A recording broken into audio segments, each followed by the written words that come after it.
ನಮಸ್ಕಾರ. ಆರೋಗ್ಯ ರಹಸ್ಯ ವಿಶೇಷ ಕಾರ್ಯಕ್ರಮಕ್ಕೆ ಸ್ವಾಗತ. ನಾನು ದಿವ್ಯಶ್ರೀ ದಾಸ್. ವೀಕ್ಷಕರೇ, ಒಂದು ವಿಶೇಷವಾಗಿರುವಂತಹ ವಿಚಾರದ ಕುರಿತಂತೆ ನಾವು ಇವತ್ತು ಮಾತನಾಡ್ತಾ ಹೋಗೋಣ. ನಿಮ್ಮೆಲ್ಲರಿಗೂ ಗೊತ್ತಿರೋ ಹಾಗೆ ಆರೋಗ್ಯವೇ ಭಾಗ್ಯ ಅಂತ ಹೇಳ್ತೀವಿ. ಆದರೆ ಬದಲಾಗ್ತಾ ಇರುವಂಥ ನಮ್ಮ ಜೀವನ ಶೈಲಿ ಹಾಗೂ ಆಹಾರದ ಪದ್ಧತಿಯಿಂದ ಇತ್ತೀಚಿನ ದಿನಗಳಲ್ಲಿ ಆರೋಗ್ಯಕ್ಕಿಂತ ಅನಾರೋಗ್ಯ ಅನ್ನೋದು ಹೆಚ್ಚಾಗ್ತಾ ಇದೆ. ಇದಕ್ಕೆ ಪ್ರಮುಖ ಕಾರಣ ಏನು ಅನ್ನೋದು ಕೂಡ ನಮಗೆ ತಿಳಿದು ಬಂದಿದೆ. ಯಾಕೆ ಈ ಅನಾರೋಗ್ಯದ ವಿಚಾರವಾಗಿ ನಾನು ಪ್ರಸ್ತಾಪ ಮಾಡ್ತಾ ಇದ್ದೇನೆ ಅಂತ ಹೇಳಿದ್ರೆ, ಪದೇ ಪದೇ ಹಸಿವಾಗೋದಕ್ಕೆ ಕಾರಣ ಏನು ಅನ್ನೋದೇ ನಮ್ಮ ಇವತ್ತಿನ ಕಾರ್ಯಕ್ರಮದ ವಿಚಾರ. ಇನ್ನೊಂದು ಕಡೆ ದೇಹದ 2 ಅಂಗಗಳ ಬಗ್ಗೆ ನಾವು ಇವತ್ತು ಮಾತನಾಡಬೇಕಾಗತ್ತೆ. ಒಂದು ಕಡೆ ಉರಗ, ಹೊಟ್ಟೆ ಅಂತ ನಾವೇನು ಹೇಳ್ತೀವಿ, ಅದು ಒಂದು ಭಾಗ. ಆದರೆ ಇನ್ನೊಂದು ನಾಲಿಗೆ ಅನ್ನೋದು ಕೂಡ ಇನ್ನೊಂದು ಭಾಗ. ಹಾಗಾದ್ರೆ ನಾವು ಊಟ ಮಾಡ್ತಾ ಇರೋದು ನಮ್ಮ ಹೊಟ್ಟೆಗಾಗಿನ, ನಮ್ಮ ದೇಹಕ್ಕಾಗಿನ ನಾವೇ ಪ್ರಶ್ನೆ ಮಾಡ್ಕೊಳ್ಬೇಕು. ಹಾಗೆ ಬಹುತೇಕರು ಊಟ ಮಾಡುವಂಥದ್ದು ತಮ್ಮ ನಾಲಿಗೆಯ ರುಚಿಗಾಗಿ, ಬಾಯಿ ಚಪ್ಪಲಕ್ಕೆ ಊಟವನ್ನ ಮಾಡ್ತಾರೆ. ಇದರಿಂದ ಅನಾರೋಗ್ಯವನ್ನ ನಾವೇ ಆಹ್ವಾನ ಮಾಡ್ತಾ ಇದ್ದೀವಿ. ಹಾಗಾಗಿ ನಮ್ಮ ಗುರುಜಿ ಯಾವ ರೀತಿಯಾಗಿ ಇದನ್ನ ವ್ಯಾಖ್ಯಾನಿಸ್ತಾರೆ, ಯಾವ ಒಂದು ತಪ್ಪನ್ನು ನಾವು ಮಾಡ್ತಾ ಇದ್ದೀವಿ, ಹೇಗೆ ಅದನ್ನು ಸರಿದೂಗಿಸಿಕೊಂಡು ಹೋಗಬೇಕು ಅನ್ನೋದರ ಕುರಿತಂತೆ ಮಾತನಾಡ್ತಾ ಹೋಗೋಣ. ಶ್ರೀಮಾನ್ ಶ್ರೀ ಪುರುಷೋತ್ತಮ್ ದೇಶಿಕ್ ಗುರುಜಿ ನಮ್ಮ ಕಾರ್ಯಕ್ರಮದಲ್ಲಿದ್ದಾರೆ. ಬನ್ನಿ ಇವರನ್ನ ಕಾರ್ಯಕ್ರಮಕ್ಕೆ ವೆಲ್ಕಮ್ ಮಾಡಿಬಿಡೋಣ. ನಮಸ್ಕಾರ ಗುರುಜಿ, ಕಾರ್ಯಕ್ರಮಕ್ಕೆ ಸ್ವಾಗತ. ನಮಸ್ಕಾರ ಗುರುಜಿ. ನಾನು ಹೇಳ್ತಾ ಇದ್ದೆ, ಆರೋಗ್ಯವೇ ಭಾಗ್ಯ ಹೋಗಿ ಈಗ ಯಾವ ರೀತಿಯಾದಂಥ ಪರಿಸ್ಥಿತಿಗೆ ನಾವು ಹೋಗ್ತಾ ಇದ್ದೇವೆ ಅಂತ ಹೇಳಿ. ಯಾಕೆ ಅಂತ ಹೇಳಿದ್ರೆ, ಆರೋಗ್ಯದ ಬಗ್ಗೆ ನಾವು ಯಾರೂ ಕೂಡ ಕಾಳಜಿಯನ್ನು ವಹಿಸ್ತಾ ಇಲ್ಲ. ಇನ್ನು ಪದೇ ಪದೇ ಹಸಿವಾಗೋದಕ್ಕೆ ಕಾರಣ ಏನು? ಹಸಿವಾದ್ರೆ ಊಟ ಮಾಡೋದು ಅಷ್ಟೇ ಅಪ್ಪ ಅನ್ನುವಂಥ ಉತ್ತರವನ್ನು ನಾವು ಬಹುತೇಕ ಕೇಳಿರ್ತೀವಿ. ನಿಮ್ಮ ಪ್ರಕಾರ ಇದು ಕಾರಣ ಏನು ಗುರುಗಳೇ? ಹರಿ ಓಂ ಶ್ರೀ ಗುರುಭ್ಯೋ ನಮಃ. ಅಲ್ಲ, ಎಷ್ಟೋ ಜನಕ್ಕೆ ಹೊಟ್ಟೆ ಹಸಿನೇ ಆಗಲ್ಲ. ತುಂಬ ಜನ ಪರಿತಪಿಸ್ತಾರೆ, ನನಗೆ ಅದೇನೋ ಹಸಿವೇ ಇಲ್ಲ ಅಂತ. ಸುಮಾರು ಜನ ಇದ್ದಾರೆ. ಒಳ್ಳೆಯದೇ ಅಲ್ವಾ ಹಸಿವಾದರೆ ಅಂತಾನು ಅನ್ನೋ ಜನನೂ ಇದ್ದಾರೆ. ನಿನ್ನ ಪ್ರಕಾರ ಸರಿ ಅಂತೀಯಮ್ಮ? ಪದೇ ಪದೇ ಹೊಟ್ಟೆ ಹಸಿಯೋದು ಸರಿನಾ ತಪ್ಪ ಅಂದರೆ, ಅಯ್ಯೋ ಸುಮ್ಮನೆ ನನಗೆ ಅದು ಇಲ್ಲ, ನಿಮ್ಗೆ ಅಂಗಾರು ಐತೆ ಅಂತ ಅನ್ಕೋತಾರೆ. ಆ ಪ್ರಾಬ್ಲಮ್ ಈ ಕಡೆ ಇರುತ್ತೆ, ಈ ಪ್ರಾಬ್ಲಮ್ ಆ ಕಡೆ ಇರುತ್ತೆ. ಸೊ ಇದು ಯಾವುದೂ ಸರಿ ಇಲ್ಲ. ಇದಕ್ಕೇನೆಂದರೆ, ಹಸಿಯದೇ ಊಟ ಮಾಡುವುದು, ಹಸಿದಾಗ ಊಟ ಮಾಡದೇ ಇರುವುದು, ಇದನ್ನು ತಿಳ್ಕೊಂಡು ಅದು ಕುತ್ರ ಸಿಗತ್ತೆ. ಗಡಿಯಾರ ನೋಡಿ ಯಾರು ತಿಂತಾರೆ, ಇವ್ರ ಹಣೆ ಬರ ಇದೇನೆ. ತಿಂಡಿ 10 ಗಂಟೆ ತಿನ್ಬಿಡ್ಬೇಕಪ್ಪ ಹೇಳೋರು ಡಾಕ್ಟ್ರು. ಊಟ 2 ಗಂಟೆ ಕರೆಕ್ಟಾಗಿ ಮಾಡ್ಬೇಕಾ, ಹಿಂಗೆ ಹೇಳ್ಕೊಂಡಿರ್ತಾರೆ, ಏನೂ ವರ್ಕ್ ಆಗಿರಲ್ಲ. ಯಾಕೆ ಅಂದರೆ ಇವರು ಯಾರೋ ಹೇಳಿದ್ರು ಅಂತೇಳಿ ಗಡಿಯಾರ ನೋಡಿಬಿಟ್ಟು ಅಡುಗೆ ಆಯಿತು ಅಂಥೇಳಿ, ಅಥವಾ ಏನೋ ಇವತ್ತು ತುಂಬ ವಿಶೇಷ ಮಾಡಿದ್ದಾರೆ ಘಮ ಅಂತ ಇದೆ, ಸೊ ಇದರಲ್ಲಿ ಯಾವುದೋ ಒಂದನ್ನು ಅನುಸರಿಸಿ ತಿಂದಿರ್ತಾರೆ ಹೊರತು ಹೊಟ್ಟೆಗೆ ಅವಶ್ಯಕತೆ ಇಲ್ಲ. ಚೀಲಕ್ಕೆ ಭತ್ತ ತುಂಬ್ದಂಗೆ ಸುಮ್ಮನೆ ತುಂಬ್ತಿರೋದು, ಚೆನ್ನಾಗಿ ತುಂಬಿಟ್ಟು ಟೈಟಾಗಿ ಹೊಲ್ದು ಇಟ್ಬಿಟ್ರೆ ಅಮ್ಮ, ಒಂದಿನ ಬಿಟ್ಟು ಸುರಿದ್ರೆ ಭತ್ತ ಎಲ್ಲ ಬಿಸಿ ಬಂದಿರುತ್ತೆ, ಹೌದಲ್ಲ? ಹಾಗೆ ಸುಮ್ಮನೆ ತುಂಬ್ತಾ ಇದ್ದರೆ ಎಷ್ಟು ಸರಿ, ತುಂಬದೇ ಇದ್ದರೆ ಎಷ್ಟು ಸರಿ, ಮತ್ತು ಬದುಕೋದು ಹೆಂಗೆ? ಇದು ಒಂದು ಆಶ್ಚರ್ಯಕವಾದ ಒಂದು ವಿಚಾರ ಅಂತ ಹೇಳ್ಬೋದಾಗುತ್ತೆ. ಯಾಕೆ ಅಂದರೆ ತಿಳ್ಕೊಳ್ಳೋವರೆಗೂ ಆಶ್ಚರ್ಯನೇ, ಇದು ಸರಿನಾ ಇದು ಸರಿನಾ. ಸೊ ಈ ಆಶ್ಚರ್ಯಕವಾಗಿರ್ತಕ್ಕಂಥ ಜೀವನ ಆಗಬೇಕು. ಏನು, ನೆನ್ನೆಗಿನ್ನ ಇವತ್ತು ಚಂದ, ಇವತ್ತಿಗಿನ್ನ ನಾಳೆ ಚಂದ. ಏನು ಹೇಳ್ತೀಯಮ್ಮ? ಅಬಾ ಏನಯ್ಯ ನಮ್ಮಂಥ ಅದೃಷ್ಟವಂತರು, ಇದು ಬೇಕು ಆಶ್ಚರ್ಯಕರವಾದದ್ದು. ಅಯ್ಯೋ ನೆನ್ನೆಯ ಬಂತು, ಇವತ್ತೇನಾಗುತ್ತೋ ಬೆಳಗ್ಗೆ ಅಂತ ಹೇಳ್ಬೇಕಾದ್ರೆ ಯೋಚನೆ ಮಾಡ್ಕೊಂಡಿದ್ರೆ ಆ ದಿನ ಎಲ್ಲ ಬ್ಯಾಡ್ ಡೇ ಅಲ್ವಾ? ಈ ಬ್ಯಾಡು ಗುಡ್ಡು ಮಾಡ್ಕೊಳ್ಳೋದು ಯಾರು? ಆಮೇಲೆ ನಾವು ಕೇಳೋದು ಯಾರನ್ನ? ದೇವ್ರನ್ನ. ದೇವ್ರು ನೋಡ್ಕೊತಾನೆ. ಈ ದೇವ್ರು ನೋಡ್ಕೊತಾನೆ ಅನ್ನೋರನ್ನ ನಾನು ನಿಜಕ್ಕೂ ಹೇಳ್ತೀನಿ, ಅವರಂಥ ಒಟ್ಟು ಸೋಮಾರಿಗಳು ಇನ್ಯಾರಿಲ್ಲ. ನೋಡ್ಕೊತಾನೆ ನಮ್ಮ ದೇವರು. ದೇವ್ರ ಮೇಲೆ ಹಾಕ್ಬಿಡೋದು. ದೇವ್ರಿಗೆ ಗೊತ್ತಿಲ್ವಾ? ಈ ಥರದ ಜನ 75% ಜನ ಇದ್ದಾರೆ ನಮ್ಮ ದೇಶದಲ್ಲಿ. ಮಾಡೋ ತಪ್ಪೆಲ್ಲ ನೀನು ಇಷ್ಟ ಬಂದ್ರೆ ಕಟ್ಕೊಳ್ಳೋದು, ಇಷ್ಟ ಬಂದಂಗೆ ತಿನ್ನೋದು. ದೇವ್ರು ನೋಡ್ಕೊತಾನೆ ಅಂದ್ರೆ ಹೆಂಗರ್ಥ? ಈ ರಹಸ್ಯಕ್ಕೆ ಕಾರಣಕರ್ತನಾಗಿರ್ತಕ್ಕಂತಹ ಶ್ರೀಮನ್ನಾರಾಯಣನ ಪಾದ ಕಮಲಕ್ಕೆ ಕೋಟಿ ನಮನಗಳನ್ನು ಅರ್ಪಣೆಯನ್ನು ಮಾಡಿ ವಿಚಾರಕ್ಕೆ ಬರೋದೇ ಆದರೆ, ಪದೇ ಪದೇ ಹಸಿವಾಗೋದು ಸರಿನಾ ತಪ್ಪ ಹೇಳ್ಬಿಡಿ ಗುರುಗಳೇ, ತಿಳ್ಕೊಬೇಕು. ನೀವು ಏನೇನೋ ಹೇಳ್ತಿದ್ರೆ ನಮ್ಗೆ ಅರ್ಥ ಆಗ್ತಾ ಇಲ್ಲ, ಬೇಗ ಹೇಳ್ಬಿಡಿ ಅಂತ ಕುತೂಹಲ ಇರ್ತಕ್ಕಂಥ ವಿಚಾರ ಕೂಡ ಇದೆ ಅಲ್ವಾ? ಬೇಗ ಹೇಳ್ಬೇಕು, ಯಾಕೆ ಹಸಿಯೋದು ಜಾಸ್ತಿ ಆಗ್ತದೆ ಅಂಥೇಳಿ. ನಮ್ಮಲ್ಲಿ ಆ ಥರ ಜಾಸ್ತಿ, ಬೇಗ ತಿಳ್ಕೊಂಬಿಡ್ಬೇಕು. ಪುಸ್ತಕ ಮೊದಲನೇ ಪುಟ ನೋಡಿದ ತಕ್ಷಣ ಕೊನೆ ಪುಟ ನೋಡ್ಬಿಡ್ತಾರೆ, ಮಧ್ಯೆ ನೋಡೋದೇ ಇಲ್ಲ, ಯಾಕೆ ಟೈಮ್ ಇಲ್ಲ, ಚೆನ್ನಾಗೈತಾ ಅಂತ.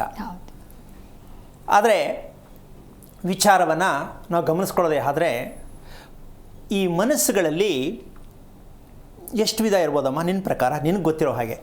ಏನದು ಅಂದರೆ ಕೆಟ್ಟ ಮನಸ್ಸು, ಒಳ್ಳೆ ಮನಸ್ಸು, ಈ ಥರ ಎಲ್ಲ ಇರುತ್ತೆ. ಹೌದು. ಅದಕ್ಕೆ ಮೀರಿ ಇನ್ನೇನಾರು ನಿನ್ಗೆ ಗೊತ್ತಿದೆಯಾ? ಒಳ್ಳೆ ಮನಸ್ಸು ಗೊತ್ತು, ಕೆಟ್ಟ ಮನಸ್ಸು ಗೊತ್ತು, ಕೋಪದ ಮನಸ್ಸು ಗೊತ್ತು, ಹಾಗೆ ಇನ್ಯಾವುದರ ಮನಸ್ಸು ಗೊತ್ತಿದೆ ನಿಮಗೆ? ಗೊತ್ತಿಲ್ಲ. ಇವತ್ತಿನ ಒಂದು ಕಾರ್ಯಕ್ರಮದ ಪೂರ್ಣವಾಗಿರ್ತಕ್ಕಂಥ ಮನಸ್ಸಿನ ಹೆಸರು ಸೇಡಿನ ಮನಸ್ಸು. ಏನು? ಸೇಡಿನ ಮನಸ್ಸು. ಹಿಂಗಿರುತ್ತಲ್ಲ, ಇದು ಜೀವನ ಅಂದರೆ ಸೇಡು ತೀರಿಸಿಕೊಳ್ಳುವ ಮನಸ್ಸು ಯಾವುದು? ಅಬ್ಬಾ.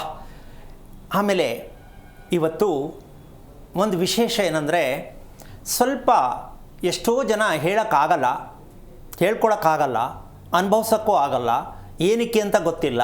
ಈ ರೀತಿ ಅನುಭವಿಸ್ತಕ್ಕಂತಹ ಒಂದು ಗುಪ್ತವಾಗಿರ್ತಕ್ಕಂಥ ಕೆಲವು ಕಾಯಿಲೆಗಳಿರುತ್ತೆ, ಗುಪ್ತವಾಗಿರ್ತಕ್ಕಂಥದ್ದು. ಇವತ್ತು ನಾನು ನಕ್ಷತ್ರ ಹೇಳಲ್ಲ, ಇಷ್ಟು ದಿನ ನಕ್ಷತ್ರ ಹೇಳ್ತಾ ಇದ್ದೆ. ಈ ನಕ್ಷತ್ರದಲ್ಲಿ ಇದ್ದರೆ ಈ ಸಮಸ್ಯೆ ಬಂದಿದೆಯಾ ನೋಡ್ಕೊಳ್ಳಿ ಅಂತ. ಇವತ್ತು ಹೇಳಲ್ಲ, ಯಾಕೆ ಅಂದರೆ ಸ್ವಲ್ಪ ಮುಜುಗರ ಆಗತ್ತೆ ಹೇಳ್ಕೊಳ್ಳೋರ್ಗು. ಅದಕ್ಕೆ ಇವತ್ತು ನಕ್ಷತ್ರ ಹೇಳಲ್ಲ. ನಿಮ್ಗೆ ಅನ್ವಯ ಆದರೆ ನೀವೇ ಅರ್ಥ ಮಾಡ್ಕೊಳ್ಳಿ, ಇದು ನನಗೆ ಅರ್ಥ ಆಗ್ತಾ ಇದೆ, ಇದು ನನ್ನಲ್ಲಿದೆ ಅಂತ ಅವ್ರಿಗೆ ಬಿಟ್ಬಿಡೋಣ. ಏನಮ್ಮ? ಹೌದು. ಇದು ಟೋಟಲಿ ಗೌಪ್ಯ ವಿಚಾರನೂ ಗೌಪ್ಯ. ಆಶ್ಚರ್ಯಕವಾದ ಒಂದು ವಿಚಾರ ಅಂತಂದರೆ ಯಾರೂ ಹೇಳೋಕ್ಕಾಗಲ್ಲ, ನೀವು ತಿಳಿದಿರೋಕ್ಕಾಗಲ್ಲ. ಅಂತಹ ರಹಸ್ಯಕರವಾದ ವಿಚಾರವನ್ನು ನಿಮ್ಮ ಮುಂದೆ ಹೇಳ್ತೀನಿ. ಯಾಕೆ ಇಷ್ಟೊಂದು ಹೊತ್ತು ಹೇಳ್ತಾ ಇದ್ದೀನಿ ಅಂದರೆ, ನಮ್ಮನ್ನು ನಾವು, ನಮ್ಮ ದೇಹವನ್ನು ನಾವು ಗುರುತಿಸ್ಕೊಳ್ಳೋಕ್ಕಾಗದೇ ಇರತಕ್ಕಂಥ ಪರಿಸ್ಥಿತಿಲಿ ಇದ್ದೀವಿ. ನಮ್ಮದೇ ದೇಹ ಅಂತೀವಿ, ಆದರೆ ನಮ್ಮ ದೇಹದಲ್ಲಿ ಏನು ವ್ಯತ್ಯಾಸ ಆಗ್ತಾ ಇದೆ, ಏನಕ್ಕಾಗ್ತಾ ಇದೆ ಅಂತ ನಾವು ತಿಳ್ಕೊಳಕ್ಕಾಗಲ್ಲ. ಒಂದು, ಇದನ್ನು ತಿಳ್ಕೊಳಕ್ಕೆ ಎಲ್ಲೋದ್ರೂ ಯಾರೂ ಹೇಳೋಕ್ಕಾಗಲ್ಲ, ಹೇಳಿದ್ರೂ ಸರಿ ಮಾಡ್ಕೊಳಕ್ಕಾಗಲ್ಲ.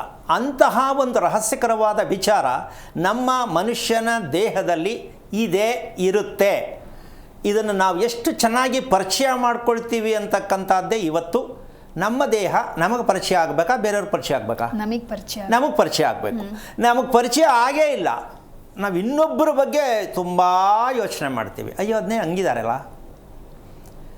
ಇದಕ್ಕೆ ನಿಮಗೆ ಇಲ್ಲಿವರೆಗೂ ಇವಾಗ ನಾನು ಹೇಳಿದಂತಹ ವಿಚಾರದಲ್ಲಿ ಸೇಡಿನ ಮನಸ್ಸು ಯಾಕೆ ಬರುತ್ತೆ, ಯಾರಿಗೆ ಬರುತ್ತೆ, ಅದು ಮಗುವಿಂದ ಹಿಡಿದು ಸಾಯೋ ವೃದ್ಧರವರೆಗೂ ಈ ಸೇಡಿನ ಮನಸ್ಸು ಎಲ್ರಿಗೂ ಇರುತ್ತೆ ಅಂತ ಹೇಳೋಕ್ಕಾಗಲ್ಲ.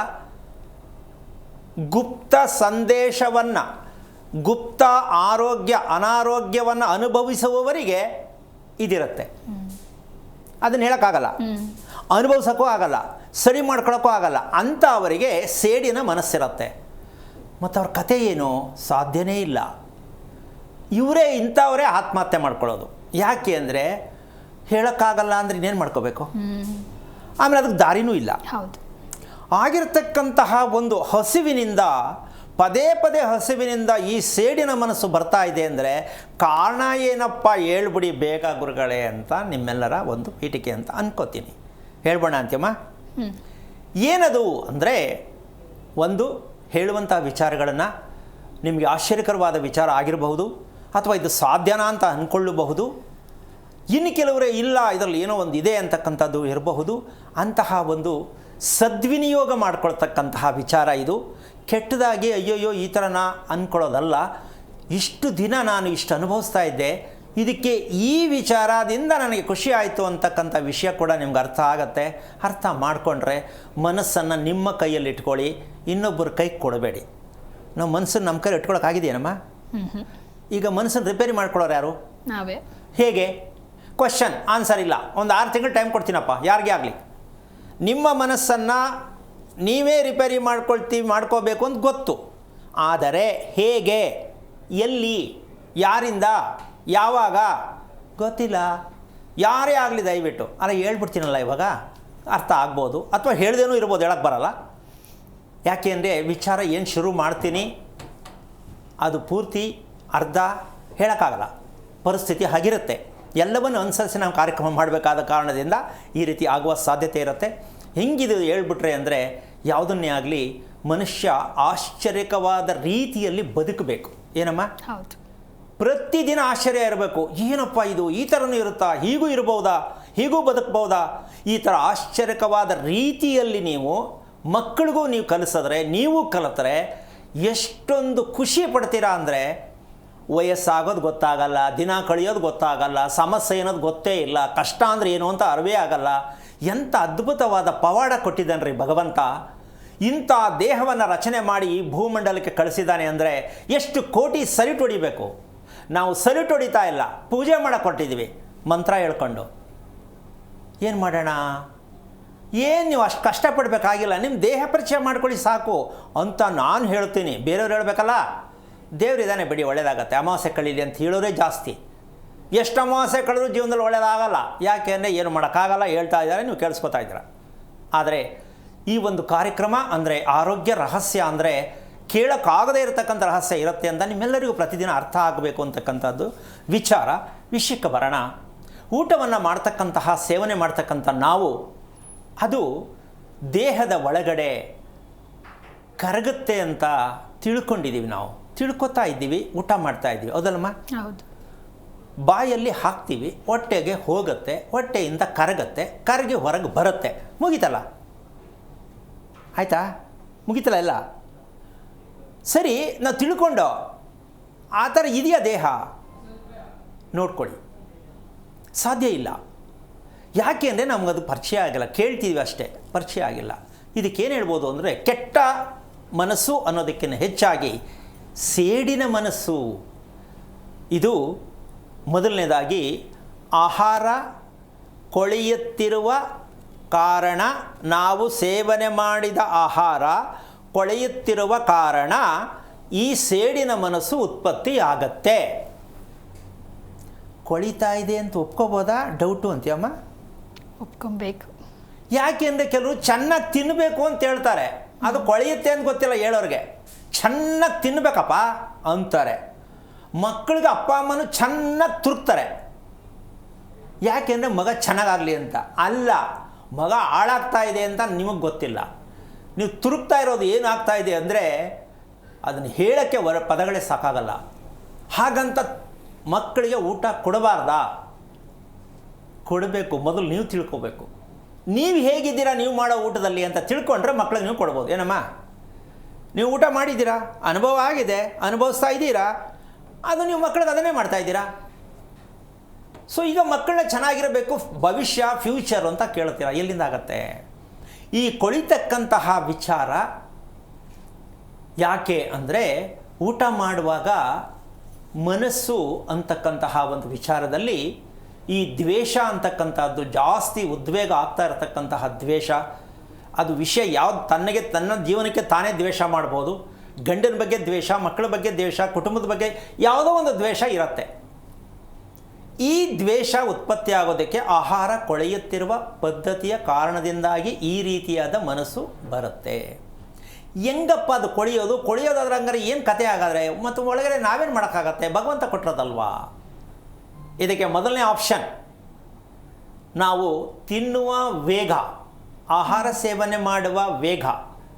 ಅದು ನೀವೇನೋ ತಿನ್ನಿ, ರಾಗಿ ಮುದ್ದೆ ತಿಂತಿರೋ, ರೊಟ್ಟಿ ತಿಂತಿರೋ, ಚಪಾತಿ ತಿಂತಿರೋ, ಇಂಥದ್ದು ತಿನ್ನಬೇಕು ಅಂತೇನಿಲ್ಲ. ನೀವು ಆಹಾರವನ್ನು ತೆಗೆದುಕೊಳ್ತಕ್ಕಂತಹ ಸೇವನೆ ಮಾಡ್ತಾ ಇರ್ತಕ್ಕಂತಹ ಒಂದು ಸ್ಪೀಡ್, ಆ ವೇಗದ ಒಂದು ವಿಚಾರದಲ್ಲಿ ಆಹಾರ ಕೊಳೆಯೋದಕ್ಕೆ ಕಾರಣ ಆಗತ್ತೆ.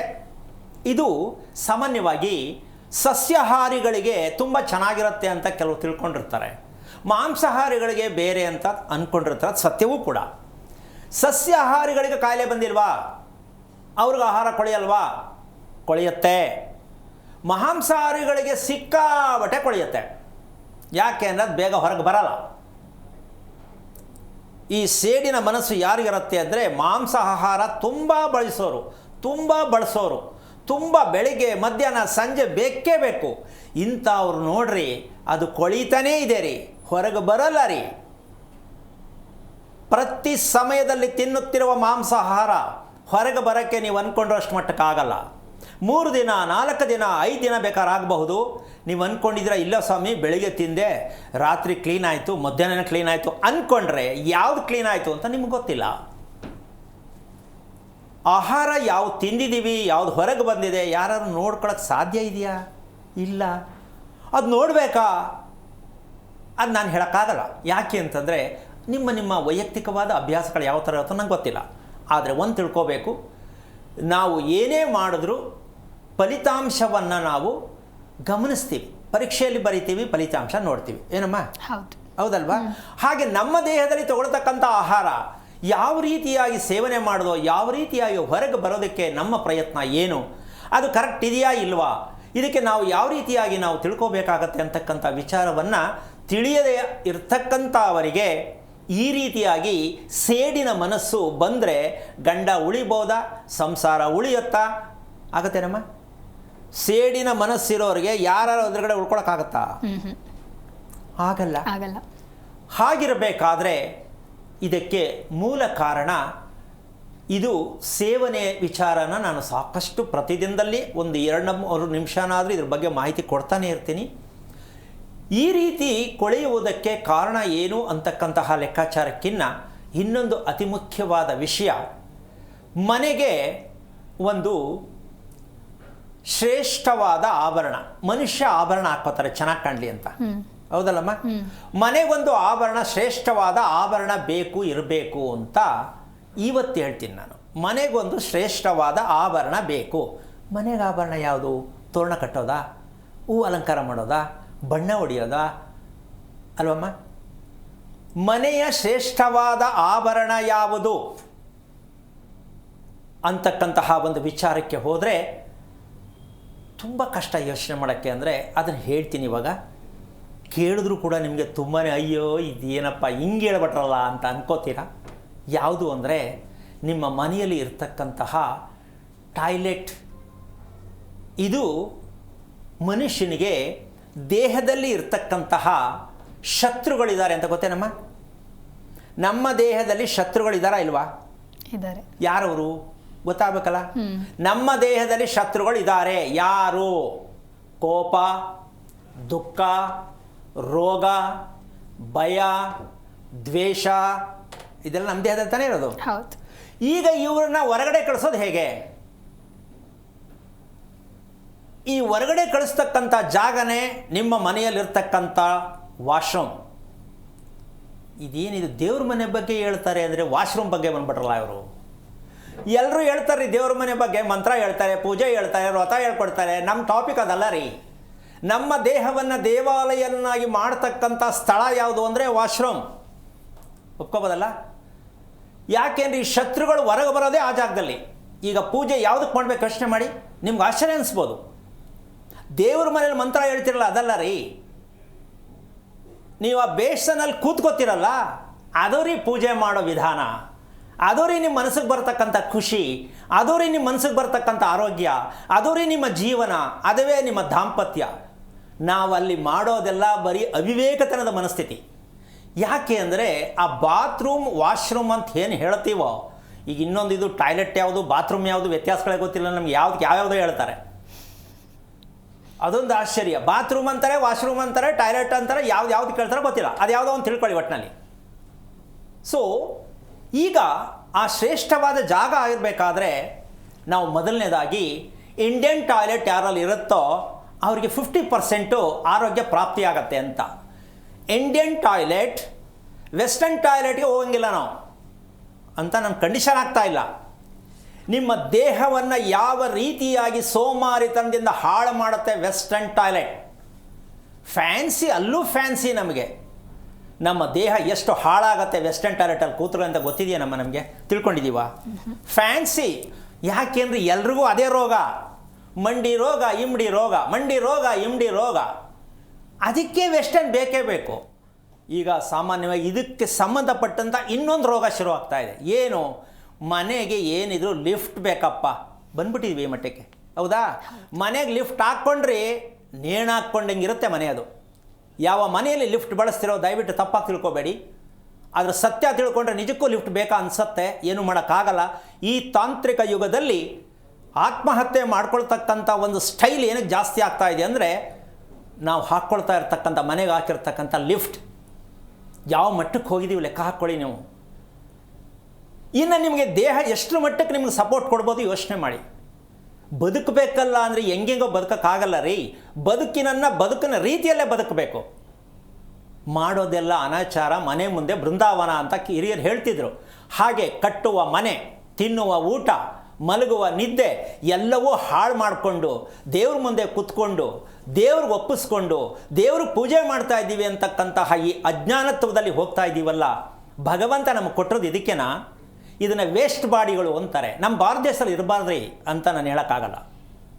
ಈ ವೇಸ್ಟ್ ಬಾಡಿಗಳು ಏನಕ್ಕೆ ಆಗ್ತಾ ಇದ್ದಾರೆ ಅಂದರೆ ವೆಸ್ಟರ್ನ್ ಟಾಯ್ಲೆಟ್ ಬಳಸ್ತಕ್ಕಂಥ ಅಭ್ಯಾಸ. ಯಾಕೆ ಅಂದರೆ ಅರಿವು ಮೂಡಲ್ಲ ಅವರಿಗೆ, ದೇಹ ಶುಚಿ ಆಗಲ್ಲ. ಯಾಕೆ ಅಂದರೆ ಇನ್ನೊಂದು ಭಾಗದಲ್ಲಿ ಹೇಳ್ತೀನಿ ಯಾಕೆ ಶುಚಿ ಆಗಲ್ಲ ವೆಸ್ಟರ್ನ್ ಟಾಯ್ಲೆಟ್ ಅಂತ. ನಮಗೆ ಶುಚಿ ಆಗಬೇಕು ಅಂತ ಬೇಕು, ಶುಚಿ ಆಗಲ್ಲ. ನಾವು ಕೂತ್ಕೊಳ್ಳೋ ಸ್ಟೈಲಲ್ಲಿ ಅದು ಮೊಟಕಾಗತ್ತೆ ಅಂತ ನಮಗಿನ್ನೂ ಗೊತ್ತಿಲ್ಲ. ಹಾಗಂತ ವಯಸ್ಸಾದವರು ಏನು ಮಾಡೋದು ಅಂತ ದಯವಿಟ್ಟು ಪ್ರಶ್ನೆ ಹಾಕಬೇಡಿ. ವಯಸ್ಸಾದವರು ಅಂತ ಹೇಳೋದೇ ನಾವು ಅವಿವೇಕತನ. ವಯಸ್ಸಾಗಬಾರ್ದ್ರಿ. ನಮಗೆ ಯಾಕೆ ವಯಸ್ಸಾಗಬೇಕು? ಅದು ಕ್ಯಾಲೆಂಡರ್ಲಿರಲಿ, ಡೇಟ್ ಆಫ್ ಬರ್ತ್, ಸ್ಕೂಲ್ ಸರ್ಟಿಫಿಕೇಟಲ್ಲಿರಲಿ. ನಮ್ಮಲ್ಲಿ ಡೇಟ್ ಆಫ್ ಬರ್ತ್ ಬೇಡ, ನಮ್ಮ ಮನಸ್ಸಿಗೆ ಡೇಟ್ ಆಫ್ ಬರ್ತ್ ಬೇಡ. ಸೋಮಾರಿಗಳಿದು ಬೇಕು. ಯಾರಿಗೆ ಕೈ ತಪ್ಪಲೆ ಹೊಡಿತೀರಲ್ಲ, ಹ್ಯಾಪಿ ಬರ್ತ್ಡೇ ಎಲ್ರಿ ಐತೆ ಹ್ಯಾಪಿ. 28 ರೋಗ ಇರುತ್ತೆ ಅದಕ್ಕೆ. ಅದು ತೂಕಡಿಸ್ತಾ ಇರ್ತದೆ, ಅಳ್ಳಾಡ್ತಿರ್ತದೆ. ಅದ್ರ ಕೈಲಿ ಚಾಕು ಕೊಡಿಸ್ಬಿಟ್ಟು ಕುಯಿಸ್ತೀರಾ. ಅದ್ರ ದೇಹ ಅದ್ರ ಕೈಲೇ ಕುಯಿಸ್ತೀರಾ. ಈ ಪ್ರಜ್ಞೆ ನಮಗಿದೆಯಾ? ಯೋಚನೆ ಮಾಡಿ. ಆ ಕೇಕಲ್ಲಿ ಮಗುವಿನ ಮೇಲೆ ಹೆಸರು, ಆ ಕೇಕ್ ಮೇಲೆ ಹೆಸರು ಬರ್ಸಿರ್ತೀರ. ಹೆಸರು ಬರೆದ ಮೇಲೆ ಏನಾಯಿತು? ಆ ಕೇಕೆ ಮಗುವಿನ ದೇಹ ಆಯಿತು. ಅದ್ರ ಕೈಲೇ ಕುಯಿಸ್ತೀರಾ. ಇದು ನಾವು ಪ್ರಜ್ಞಾವಂತರಾಗಿರ್ತಕ್ಕಂಥದ್ದು. ನಮ್ಮ ಮಕ್ಕಳನ್ನು ಯಾವ ಹಂತಕ್ಕೆ ತೊಗೊಂಡು ಹೋಗ್ತಾ ಇದೆಯೋ ಅಂತ ಪ್ರತಿಯೊಬ್ಬರು ಯೋಚನೆ ಮಾಡಬೇಕು. ಒಂದು ಕ್ಷಣ ನೀವು ಖುಷಿ ಪಡೋಕ್ಕೆ ಒಂದು ದಿನ ಅನುಭವಿಸ್ತೀರಾ. ಬೇಕಾ ಇದು? 100 ವರ್ಷ ಆಯುಸ್ ಬೇರೆ ಬೇಕು ಅಂತ ದೇವ್ರ ತ ಹೋಗಿ ಕೇಳ್ತೀರ. ದೇವ್ರ ಹತ್ರ ಆಯುಸ್ಸಿದೆಯೇನ್ರಿ? ಸಾಧ್ಯನಾ ಇದು? ಕೊಟ್ಟು ಕಳಿಸಿದ್ರೆ ಬಳಸ್ಕೊಳ್ಳೋದೇ ಇದ್ದರೆ ದೇವ್ರ ಹತ್ರ ಮತ್ತೆ ಯಾಕೆ ಕೇಳ್ತೀರಾ? ಅದಕ್ಕೋಸ್ಕರವಾಗಿ ಈ ವೆಸ್ಟರ್ನ್ ಟಾಯ್ಲೆಟ್ ಅಂತಕ್ಕಂಥ ವಿಚಾರ ಒಂದು ಸೈಡ್ ಇಡೋಣ. ಇಂಡಿಯನ್ ಟಾಯ್ಲೆಟ್ ಇದ್ದ ತಕ್ಷಣ ಎಲ್ಲ ಸರಿ ಹೋಗುತ್ತಾ? ಸರಿ ಹೋಗಿಲ್ಲ. ಅದಕ್ಕೆ ವಿಚಾರ ಹೇಳ್ತೀನಿ. ಏನದು? ಇದು ಆಶ್ಚರ್ಯ ಅನಿಸುತ್ತೆ, ತುಂಬ ಕಷ್ಟ ಅಂತ ಅನಿಸುತ್ತೆ ನಿಮಗೆ. ಇದೇನಿದು ಕತೆ ಹಿಂಗೆ ಅಂತ ಹೇಳ್ತೀರಿ. ಒಂದು ವಾಶ್ರೂಮ್ ಅಂತಕ್ಕಂಥದ್ದು 4 ದಿಕ್ಕಿನ ಬಾಗಿಲು ಓಪನ್ ಇರಬೇಕು. ವೆಂಟಿಲೇಟರ್. ಟಾಯ್ಲೆಟ್ ಅಂತಕ್ಕಂಥದ್ದು ಯಾವುದೋ ಒಂದು ಕಡೆ ಇಷ್ಟಾಗಲ್ಲ ಕಿಟಕಿ ಕಂಕಿನ ಕಿಂಡಿ ಥರ ಕೊಟ್ಬಿಟ್ಟು ಮಾಡಿಬಿಡೋದಲ್ಲ ವಾಶ್ರೂಮ್ಗೆ. ಯಾಕೆ ಅಂದರೆ ಪಕ್ಕದ ಮನೆ ಇರ್ತದೆ, ಅವರು ಕೇಸ್ ಹಾಕ್ತಾರೆ, ಓಪನ್ ಮಾಡೋಂಗಿಲ್ಲ. ಹಿಂದ್ಗಡೆ ಇರುತ್ತೆ, ಅಂಟ್ಕೊಂಡಿರ್ತದೆ, ಅದು ಓಪನ್ ಆಗೋದೇ ಇಲ್ಲ. ಈ ರೀತಿಯಾಗಿ ಯಾವುದೋ ಒಂದು ಪ್ರಾಣಿಗಳದ್ದು ಸಹ ಒಪ್ಕೊಳ್ಳಲ್ಲ ಅಂಥ ಟಾಯ್ಲೆಟ್ ಕಟ್ಕೊಂಡು ಮನೆ ಕಟ್ಕೋತೀವಲ್ಲ. ಇದಕ್ಕೊಂದು ಮನೆ ಬೇಕಾ? ಇದಕ್ಕೊಂದು ಪೂಜೆ ಬೇಕಾ? ಇದಕ್ಕೊಂದು ಗೃಹ ಪ್ರವೇಶ ಬೇಕಾ? ಯೋಚನೆ ಮಾಡಿ. ಮನುಷ್ಯನ ಆರೋಗ್ಯವನ್ನು ತೃಪ್ತಿಯಾಗಿ ಬಳಸುವಂಥ ಜಾಗ ಯಾವುದು ಅಂದರೆ ಅದೇ ರೀ ಶೌಚಾಲಯ. ಶುಚಿತ್ವವನ್ನು ಕಾಪಾಡ್ತಕ್ಕಂಥ ಶೌಚಾಲಯಕ್ಕೆ ನಾವು ಪ್ರಾಧಾನ್ಯತೆ ಕೊಟ್ಟಿದ್ದೀವ. ಯಾವುದೋ ಒಂದು ಮೂಲೆ ಅದೆಲ್ಲೋ ತೊಗೊಂಡಾಗ ಹಾಕ್ಬಿಡೋದು, ಅದು ಹೆಂಗೋ ತಿರ್ಕೊಂಡು ಹೋಗ್ಬಿಡೋದು, ಮಕ್ಕಳನ್ನು ತೊಗೊಂಡಾಗ ಅದರ ಮೇಲೆ ಕುಕ್ಕರಿಸೋದು. ಅಷ್ಟೊಂದು ಆವೇಶ ಇರುತ್ತೆ, ಹೋಗತ್ತೆ ಯಾವ ಕಡೆ ಕುತ್ಕೋ ಕಡೆ ಅಂತ. ಸೊ ಈ ಹುಚ್ಚುತನದ ಮನಸ್ಸೆಲ್ಲ, ಆವೇಶಭರಿತವಾದ ಮನಸ್ಸು ಯಾಕೆ ಬರ್ತಾ ಇದೆ ಅಂದರೆ ಟಾಯ್ಲೆಟಲ್ಲಿ ಈ ರೀತಿ 4 ದಿಕ್ಕಿಗಿರ್ತಕ್ಕಂಥ ವೆಂಟಿಲೇಟರ್ ಇಟ್ಟು ಮಾಡಿರ್ತಕ್ಕಂಥದ್ದು ಯಾರು ಇದೆಯಾ ನೋಡ್ಕೊಳ್ಳಿ ನಿಮ್ಮ ಟಾಯ್ಲೆಟ್ಗಳನ್ನ. ಸಾಧ್ಯನಾ? ಈ ವಾಸ್ತು ಹೇಳೋರು ಕೇಳಿ. ಅವರು ಈ ಕಡೆ ಕುತ್ಕೊಂಡು ತಿರ್ಕೊಂಡ್ರೆ ಒಳ್ಳೆಯದು, ಈ ಕಡೆ ತಿರ್ಕೊಂಡು ಹೋದರೆ ಕೆಟ್ಟದ್ದು, ಇಷ್ಟು ಹೇಳ್ತಾರೆ ಅರ್ಥ, ಇನ್ನೇನು ಹೇಳಲ್ಲ. ಟ್ರೈನಲ್ಲಿ ಹೋಗ್ತೀವಿ, ಹೊರಗಡೆ ಎಲ್ಲೋ ಹೋಗ್ತೀವಿ, ನಮ್ಮ ಶಾಸ್ತ್ರಕ್ಕನುಸಾರವಾಗಿ ಯಾವುದು ಫಿಕ್ಸ್ ಮಾಡಿರಲ್ಲ, ಅದು ಹೇಗಿರುತ್ತೆ ಅದು ಕುತ್ಕೊಂಡು ಹೋಗ್ತಾರೆ. ಸೊ ಇವೆಲ್ಲ ವಿಚಾರ ಏನಕ್ಕೆ ಹೇಳ್ತೀನಿ ಅಂದರೆ ನಮ್ಮ ಅಭ್ಯಾಸಗಳು ಕರೆಕ್ಟಾಗಿದ್ದಾಗ, ನಮ್ಮ ದೇಹ ಶುಚಿತ್ವ ಇದ್ದಾಗ ಅದು ಯಾವ ಕಡೆ ತಿರ್ಕೊಂಡಿದ್ರು ನಮಗೇನು ಮಾಡೋಕ್ಕಾಗಲ್ಲ. ಆದರೆ ಮನೆಯಲ್ಲಿ ನಾವು ಅದನ್ನು ತಿಳ್ಕೊಂಡು ಮಾಡೋದು ತಪ್ಪು ಅಂತ ನಾನು ಹೇಳ್ತೀರ, ಮಾಡಿ. ಆದರೆ ನಾವು ಅದನ್ನು ಮಾಡ್ಕೊಳ್ತಾ ಇರ್ತಕ್ಕಂಥ ಲೆಕ್ಕಾಚಾರಕ್ಕೆ 4 ದಿಕ್ಕಿನಲ್ಲೂ ಅದಕ್ಕೆ ವೆಂಟಿಲೇಟರ್ ಇರಬೇಕು ಅಂತಕ್ಕಂಥ ವಿಚಾರವನ್ನು ಮುಂದೆ ಮನೆ ಕಟ್ಟೋರಾದರೂ ಅಥವಾ ಈಗ ಮನೆ ಕಟ್ಟಿದರೂ ಪ್ರಯತ್ನ ಮಾಡ್ಬೋದು, ಏನು ದೊಡ್ಡ ವಿಷಯ ಅಲ್ಲ. ಜಂಟಿ ಮನೆಯವರಿಗೆ ಆಪ್ಷನ್ ಇಲ್ಲ. ಜಂಟಿ ಮನೆಯವರಿಗೆ ಮನಸ್ಸು ಚೆನ್ನಾಗಿರೋದೂ ಇಲ್ಲ. ಯಾಕೆ ಅಂದರೆ ಅದು ವಿಚಾರನ ಸಂದರ್ಭ ಬಂದಾಗ ಹೇಳ್ತೀನಿ. ನಾವೆಲ್ಲ ಸಾಮಾನ್ಯವಾಗಿ ಜಂಟಿ ಮನೆ ಪಕ್ಕದಲ್ಲೇ ವಾಸ ಮಾಡೋ ಅಭ್ಯಾಸ. ಅವನು ಜಾಗ ಬಿಟ್ಟಿರಲ್ಲ, ಇವನು ಜಾಗ ಬಿಟ್ಟಿರಲ್ಲ. ಆ ಮನೆಯಲ್ಲಿ ಯಾವ ಕಾರಣಕ್ಕೂ ನಾನು ಹೇಳ್ತಾ ಇರ್ತಕ್ಕಂಥ ವಿಚಾರ ಅನುಭವಿಸ್ಬೇಕಾಗತ್ತೆ. ಏನದು ಅಂದರೆ ಆ ರೀತಿಯಾಗಿ 4 ದಿಕ್ಕಿಗೆ ಓಪನ್ ಇದೆಯಾ ಅಂತ ನೋಡ್ಕೊಳ್ಬೇಕಾಗಿರ್ತಕ್ಕಂಥ ಲೆಕ್ಕಾಚಾರಕ್ಕೆ ಅದು ಒಂದು ಭಾಗ ಆಯಿತು. ಇನ್ನೊಂದು ಸ್ವಲ್ಪ ಈ ಕಡೆ ಬಂದರೆ ರಾತ್ರಿ ಮಲಗುವಾಗ ವ್ಯಕ್ತಿ ಯಾವ ದೇಹದಲ್ಲಿ ಯಾವ ಭಾಗವನ್ನು ಭೂಮಿಗೆ ಕೊಡಬೇಕು, ಫಸ್ಟು ಯಾವ ಭಾಗವನ್ನು ಮೇಲ್ಮುಖವಾಗಿರಬೇಕು ಅಂತ ತಿಳ್ಕೊಳ್ಳೋಕ್ಕೆ ಸ್ವಲ್ಪ ಪ್ರಯತ್ನ ಮಾಡಬೇಕು. ಮಲಗುವ ಜಾಗದಲ್ಲಿ ದೇಹದ ಭಾಗ ಯಾವ ಭಾಗವನ್ನು ಮೊದಲು ಭೂಮಿಗೆ ಟಚ್ ಆಗಬೇಕು. ಭೂಮಿ ಅಂದರೆ ಮಂಚದ ಮೇಲೆ ಮಲ್ಕೊಳ್ಳಿ, ಮೊದಲು ಯಾವ ಭಾಗ ನಾವು ಕೆಳಗೆ ಹೋಗಬೇಕು, ಯಾವ ಭಾಗ ಮೇಲೆ ಬರಬೇಕು ಅಂತ. ಇದು ಅತಿ ಅಮೂಲ್ಯವಾದ ವಿಷಯ. ಹುಚ್ಚು ಮನಸ್ಥಿತಿ ಉತ್ಪತ್ತಿ ಆಗೋದಕ್ಕೆ, ಬೆಳಿಗ್ಗೆ ಟಾಯ್ಲೆಟ್ ಕರೆಕ್ಟಾಗಿ ಎದ್ದು ಹೋಗೋದಕ್ಕೆ ನಿಮ್ಮ ಮಲಗುವ ಡೈರೆಕ್ಷನ್ ಟೋಟಲ್ ರಾಂಗ್ ಇದ್ದಾಗ ನೀವು ಬೆಳಗ್ಗೆ ಎದ್ದು ಏನೇ ಸರ್ಕಸ್ ಮಾಡಿದ್ರು, ಸಿಗರೇಟ್ ಸೇದಿದ್ರು, ಕಾಫಿ ಕುಡಿದ್ರು, ಓಡಾಡಿದ್ರು, ವಾಕ್ ಮಾಡಿದ್ರು, ಯೋಗ ಮಾಡಿದ್ರು, ನೋ ಆ್ಯಕ್ಷನ್. ಯಾಕೆ? ರಾತ್ರಿ ಮಲ್ಕೊಂಡಿರೋ ಚಂದ ಚಂದ. ಇದೇನಿದು ಮಲ್ಕೊಳ್ಳೋದು ಯಾವ ಚಂದ ಮಲ್ಕೋಬೇಕು ಹೇಳ್ಬೇಕಲ್ಲಮ್ಮ. ಆದರೆ ಇದು ಒಂದು ವಿಧಿಯ ಅಂತಕ್ಕಂತಹ ವಿಷಯಕ್ಕೆ ಬಂದರೆ ನಾವು ಮಾಡಬೇಕಾಗಿರ್ತಕ್ಕಂಥದ್ದು ಬಲಭುಜವನ್ನು ಮೇಲ್ಮುಖವಾಗಿ ಮಾಡಿ ಮಲಗುವ ಅಭ್ಯಾಸ ಯಾರಿಗಿಲ್ಲವೋ ಅವರಿಗೆ ಬೆಳಗ್ಗೆ ಏನೂ ನಡೆಯಲ್ಲ. ಬಲಭುಜವನ್ನು ಮೇಲ್ಮುಖವಾಗಿ ಮಲಗುವ ಅಭ್ಯಾಸ ಯಾರಿಗಿಲ್ಲವೋ ಈ ಅಭ್ಯಾಸ ಅಷ್ಟು ಸುಲಭ ಅಲ್ಲ. ಹಂಗಂತ ನೀವೇನಾದ್ರು ಪ್ರಯತ್ನ ಇವತ್ತು ಪಟ್ಟರೆ ನಿದ್ದೆ ಮಾಡಲ್ಲ. ಹೇಳ್ಬಿಟ್ರು ಈಗ ಮಾಡಿದ್ರೆ ಆಗಲ್ಲ ಅಂತಂದರೆ ಯಾಕೆ ಅಂದರೆ ಮಲಗುವವರೆಗೂ ನಮ್ಮದು, ಮಲಗಿದ ನಂತರ ಯಾರದ್ದು? ಹೃದಯದ್ದು. ಭಗವಂತನ ದಯವಿಟ್ಟು ತರಬೇಡಮ್ಮ, ಭಗವಂತನ ಕೆಲಸನೇ ಇಲ್ಲ ಇಲ್ಲಿ. ಭಗವಂತ ನಮ್ಮಲ್ಲಿದ್ದಾನೆ ಅಂತ ಒಪ್ಕೊಳ್ಳೋವರೆಗೂ ಈ ರಾಮಾಯಣ ಹೋಗಲ್ಲ ನಮಗೆ. ಈ ಎಲ್ಲ ಜಾಗದಲ್ಲಿ ಭಗವಂತ ಇರ್ತಾನೆ ಅಂತ ಹೇಳೋದು ಚಂದ, ನಮ್ಮಲ್ಲಿದ್ದಾನೆ ಅಂತ ಗೊತ್ತಿಲ್ಲ. ಇದು ಗುಬ್ಬಚ್ಚಿ ಕತೆ. ಕಂಬದಲ್ಲಿ ಇರುವವನ, ಫ್ಯಾನಲ್ಲಿ ಇರುವವನ ಇದು ಕೇಳಿ ಕೂರಿಸ್ಕೊಂಡು ಎಲ್ಲ ಎಲ್ಲ ವರ್ಣನೆ ಮಾಡೋದೇನಕ್ಕೆ? ಎಲ್ಲ ಕಡೆ ಭಗವಂತ ಇದ್ದಾನೆ, ಅದು ನೀವು ಗುರುತಿಸಿದಾಗ ಮಾತ್ರ. ಅದಕ್ಕೆ ಇವತ್ತು ವಾಶ್ರೂಮ್ ವಿಷಯ ಯಾಕೆ ಹೇಳ್ತೀನಿ ಅಂದರೆ, ನಿಜವಾಗಲೂ ಭಗವಂತ ಅಂತಕ್ಕಂಥ ನಿಮ್ಮ ಮನಸ್ಸಲ್ಲಿ ಆರೋಗ್ಯವನ್ನು ಸರಿ ಮಾಡೋ ಜಾಗ ಯಾವುದು? ಅದು. ಈಗ ಪೂಜೆ ಮಾಡ್ತೀರಾ? ಇಲ್ಲ. ಸ್ನಾನ ಮಾಡಿದ್ದೀರಾ? ಇಲ್ಲ. ಹೇಗಿದೆ ಸ್ವಲ್ಪ ಯೋಚನೆ ಮಾಡಿ. ಹಾಗಂತ ದೇವ್ರ ಮನೆ ತಪ್ಪ ಅಂತ ಅನ್ಕೋಬೇಡಿ ದಯವಿಟ್ಟು. ದೇವ್ರ ಮನೆ ನಿಮ್ಮ ಮುಚ್ಚಿಗೋಸ್ಕರ ಇಟ್ಕೊಂಡು, ಅದು ದೇವ್ರ ಮನೆಗೆ ಯಾವುದೇ ಕಾರಣಕ್ಕೂ ಇಲ್ಲ, ಶಾಸ್ತ್ರದಲ್ಲಿ ಇಲ್ಲ. ಕಾರಣ ಮನೆಯನ್ನೇ ದೇವರ ಮನೆಯನ್ನಾಗಿ ಮಾಡುವಂತಹ ವಿದ್ಯೆ ನಮಗೆ ಗೊತ್ತಿಲ್ಲ. ಕಟ್ಟುವ ಮನೆಯನ್ನೇ ದೇವರ ಮನೆಯನ್ನಾಗಿ ಮಾಡಬೇಕಾ? 3 ಅಡಿ ಮಾತ್ರ ದೇವ್ರ ಮನೆ ಮಾಡಬೇಕಮ್ಮ? ಕಟ್ಟುವ ಮನೆಯನ್ನೇ ದೇವ್ರ ಮನೆ ಮಾಡಬೇಕು? ಇಲ್ಲ, ನಾವು ಒಂದು 3 ಅಡಿ ಮಾಡ್ಕೋತೀವಿ. ನಾವು ಮಲಗಕ್ಕೆ 15 ಅಡಿ ಇಟ್ಕೊಂಡಿರ್ತೀವಿ. 3 ಅಡಿ ದೇವ್ರು ಕೂರಿಸ್ಬಿಟ್ಟು ಬೀಗ ಹಾಕ್ಬಿಡ್ತೀವಿ. ದೇವರಿಗೆ ಬೀಗ ಅಂತ ಮೂರ್ಖರು ನಾವು. ಅದಕ್ಕೊಂದು 12 ಓಲು, ಒಂದು 24 ಗಂಟೆ. ಅಬ್ಬಾ ಎಂಥ ಆಶ್ಚರ್ಯಕವಾದಂಥ ಜನ ರೀ ನಾವು. ಕೋತಿಗಳು ಅಂತ ಹೇಳ್ತೀವಲ್ಲ, ಹಂಗೆ ಕೋತಿಗಳು ಸಾವಿರ ಆಗ್ಬಿಟ್ಟಿದ್ವಿ ನಾವು. ಅಂದರೆ ನಾವು ಈ ವಿಚಾರನ ಏನಕ್ಕೆ ಹೇಳ್ತಾ ಇದ್ದೀನಿ ಅಂತಂದರೆ, ವಿಚಾರಗಳು ಯಾವುದೇ ಆಗಲಿ ವಿಷಯ ಒಂದೇ. ಮನಸ್ಸು ಅಂತಕ್ಕಂಥದ್ದು ಸೇಡು, ಕೆಟ್ಟದ್ದು, ಬೇಜಾರು ಇದೆಲ್ಲ ಮನಸ್ಸಲ್ಲಿ ಬರಬಾರ್ದು ಅಂದರೆ ಈ ವಿಚಾರಗಳು ಬೇಕಾಗುತ್ತೆ. ಯಾಕೆ ಅಂದರೆ ಮನಸ್ಸು ಪ್ರತ್ಯಕ್ಷ ದೈವ, ಒಪ್ಕೋಬೋದಲ್ಲ? ನಮ್ಮ ಮನಸ್ಸೇ ದೇವರು. ಅದು ಹೆಂಗೆ ಓಡುತ್ತೋ ನಾವು ಹಂಗೆ ಆಗಿರ್ತೀವಿ. ಈ ದೇವರನ್ನು ಗುರುತಿಸ್ತಾ ಇಲ್ಲ ನಾವು. ಎಲ್ಲದಕ್ಕೂ ದೇವ್ರು ಮಾಡ್ತಾನೆ. ಏನು ದೇವ್ರು ಮಾಡೋದಕ್ಕೆ ಈ ದೇಹ ಆಗಿರೋದಿಲ್ಲ.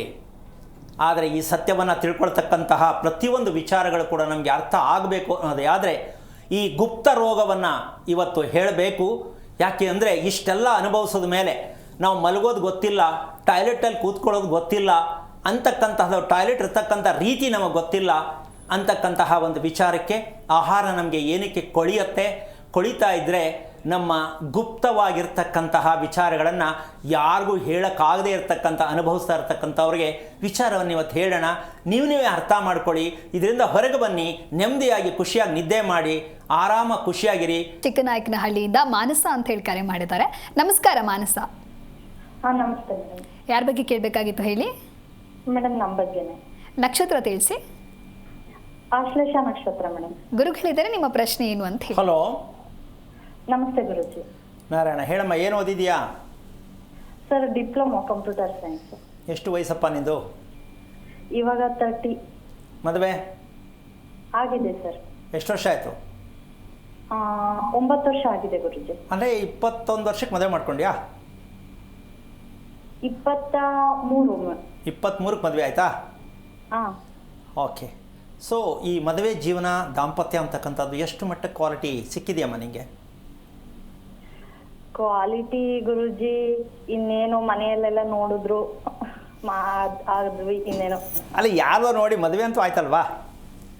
ಆಗಿದೆ. ನಾನು ಕೇಳ್ತಿರೋದು ಕ್ವಾಲಿಟಿ. ಇಲ್ಲ, ನಾನು ತೃಪ್ತಿಯಾಗಿ ಖುಷಿಯಾಗಿ ಎಂಜಾಯ್ ಮಾಡ್ತಾ ಇದ್ದೀನಿ, ಅನುಭವಿಸ್ತಾ ಇದ್ದೀನಿ ಖುಷಿನ ಅಂತಾನ, ಏನೋರು ಮಾಡಿದ್ರು ನಾನು ಮಾಡ್ಕೋಬೇಕು, ಮಾಡ್ಕೊಂಡಿದ್ದೀನಿ, ಇನ್ನೇನು ಮಾಡೋದು ಅಂತಾನ, ಯಾವುದು ಇದರಲ್ಲಿ? ಗುರುಜಿ ಹಂಗೇನಿಲ್ಲ ಗುರುಜಿ, ಎಲ್ಲಾರ್ಗು ಇನ್ನೇನ್ ಕಷ್ಟ ಸುಖ ಇದ್ದಿದ್ದೆ ಯಾವ್ದೇ ಆದ್ರೂನುವೆ. ಹಾಂ, ಬಂದಿದ್ದೆಲ್ಲ ಅನ್ಭವಿಸ್ಬೇಕು ಅಷ್ಟೇ, ಅದಿನ್ನೇನಿಲ್ಲ, ಸಮಸ್ಯೆ ಏನಿಲ್ಲ.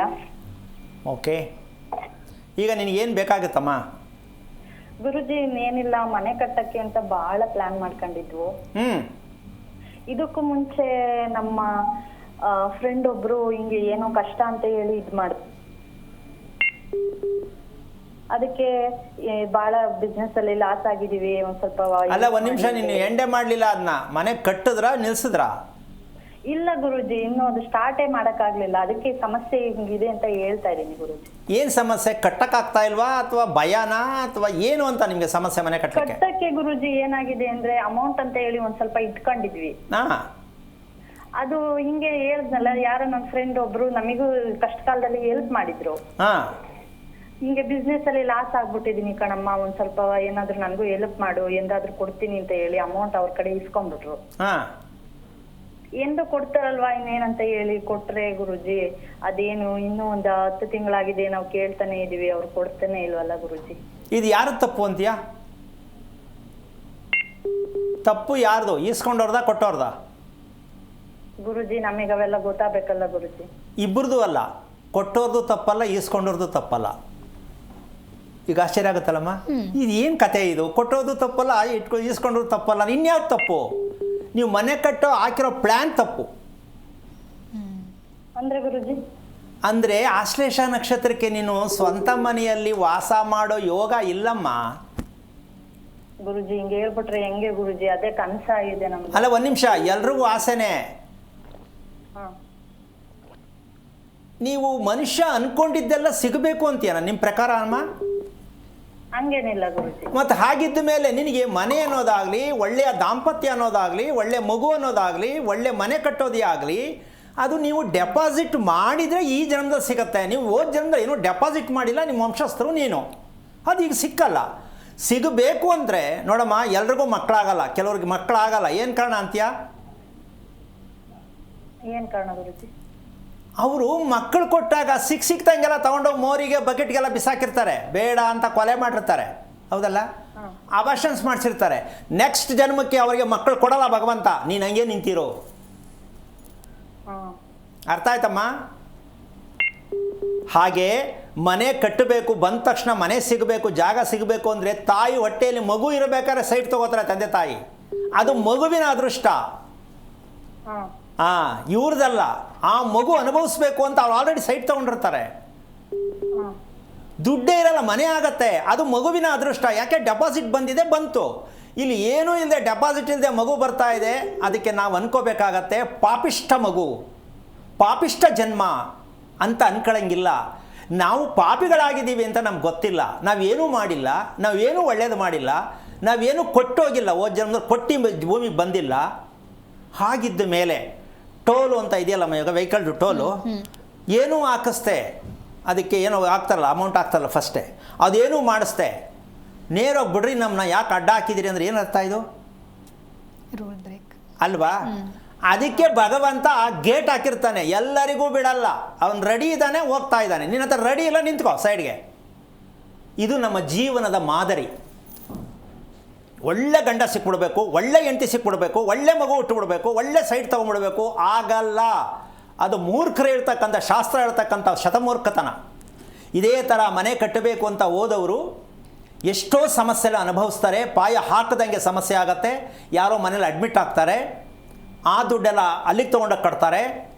ಒಂದು ಬ್ಯಾಂಕಲ್ಲಿದ್ದ ಅಮೌಂಟು ಸಿಕ್ಕಲ್ಲ, ಸಿಗ್ನೇಚರ್ ವ್ಯತ್ಯಾಸ ಆಗಿರುತ್ತೆ, ವೇಟಿಂಗ್ ಲಿಸ್ಟ್, ಮನೆ ನಿಂತ್ಕೊಳ್ಳಿರುತ್ತೆ, ಕಟ್ಟೋಕ್ಕಾಗಲ್ಲ. ಕೆಲಸದವ್ರು ಬರ್ತಾರೆ, 4 ಜನ ಚೇಂಜ್ ಆಗ್ತಾರೆ. ಇವೆಲ್ಲವೂ ತಿಳ್ಕೋಬೇಕು. ನಮ್ಮ ಮೂರ್ಖತನ, ನಮ್ಮ ದುರಾಸೆಯ ಪ್ರತಿಫಲ. ನಾವು ಇದನ್ನೆಲ್ಲ ವಾಸೆ ಮಾಡಬಾರ್ದು. ಫಸ್ಟು ನಮ್ಮ ಯೋಗ್ಯತೆ ಇದೆಯಾ? ನಾವು ಮನೆಯನ್ನು ಕಟ್ಟುವ ಯೋಗ ನಮಗಿದೆಯಾ?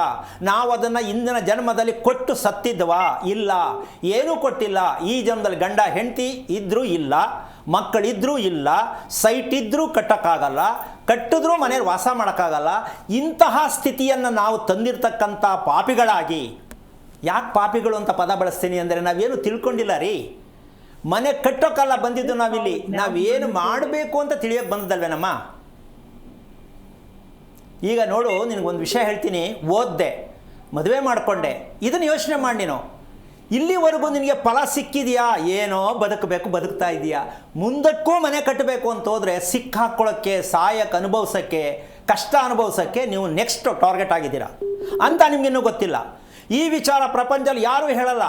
ನವೆಂಬರ್ ಗುರು ಬತ್ತನೆ ಕಟ್ಟು ಅಂತ ಹೇಳುವ ಶತಮೂರ್ಖರಿದ್ದಾರೆ ನಮ್ಮ ದೇಶದಲ್ಲಿ. ಗುರು ಬತ್ತನೆ ಕಟ್ಟು ಮನೆ ಅಂತ ಹೇಳುವಂಥವ್ರು. ಇವಾಗ ಆಗಿದೆ ಗುರುಜಿ. ಏನಮ್ಮ?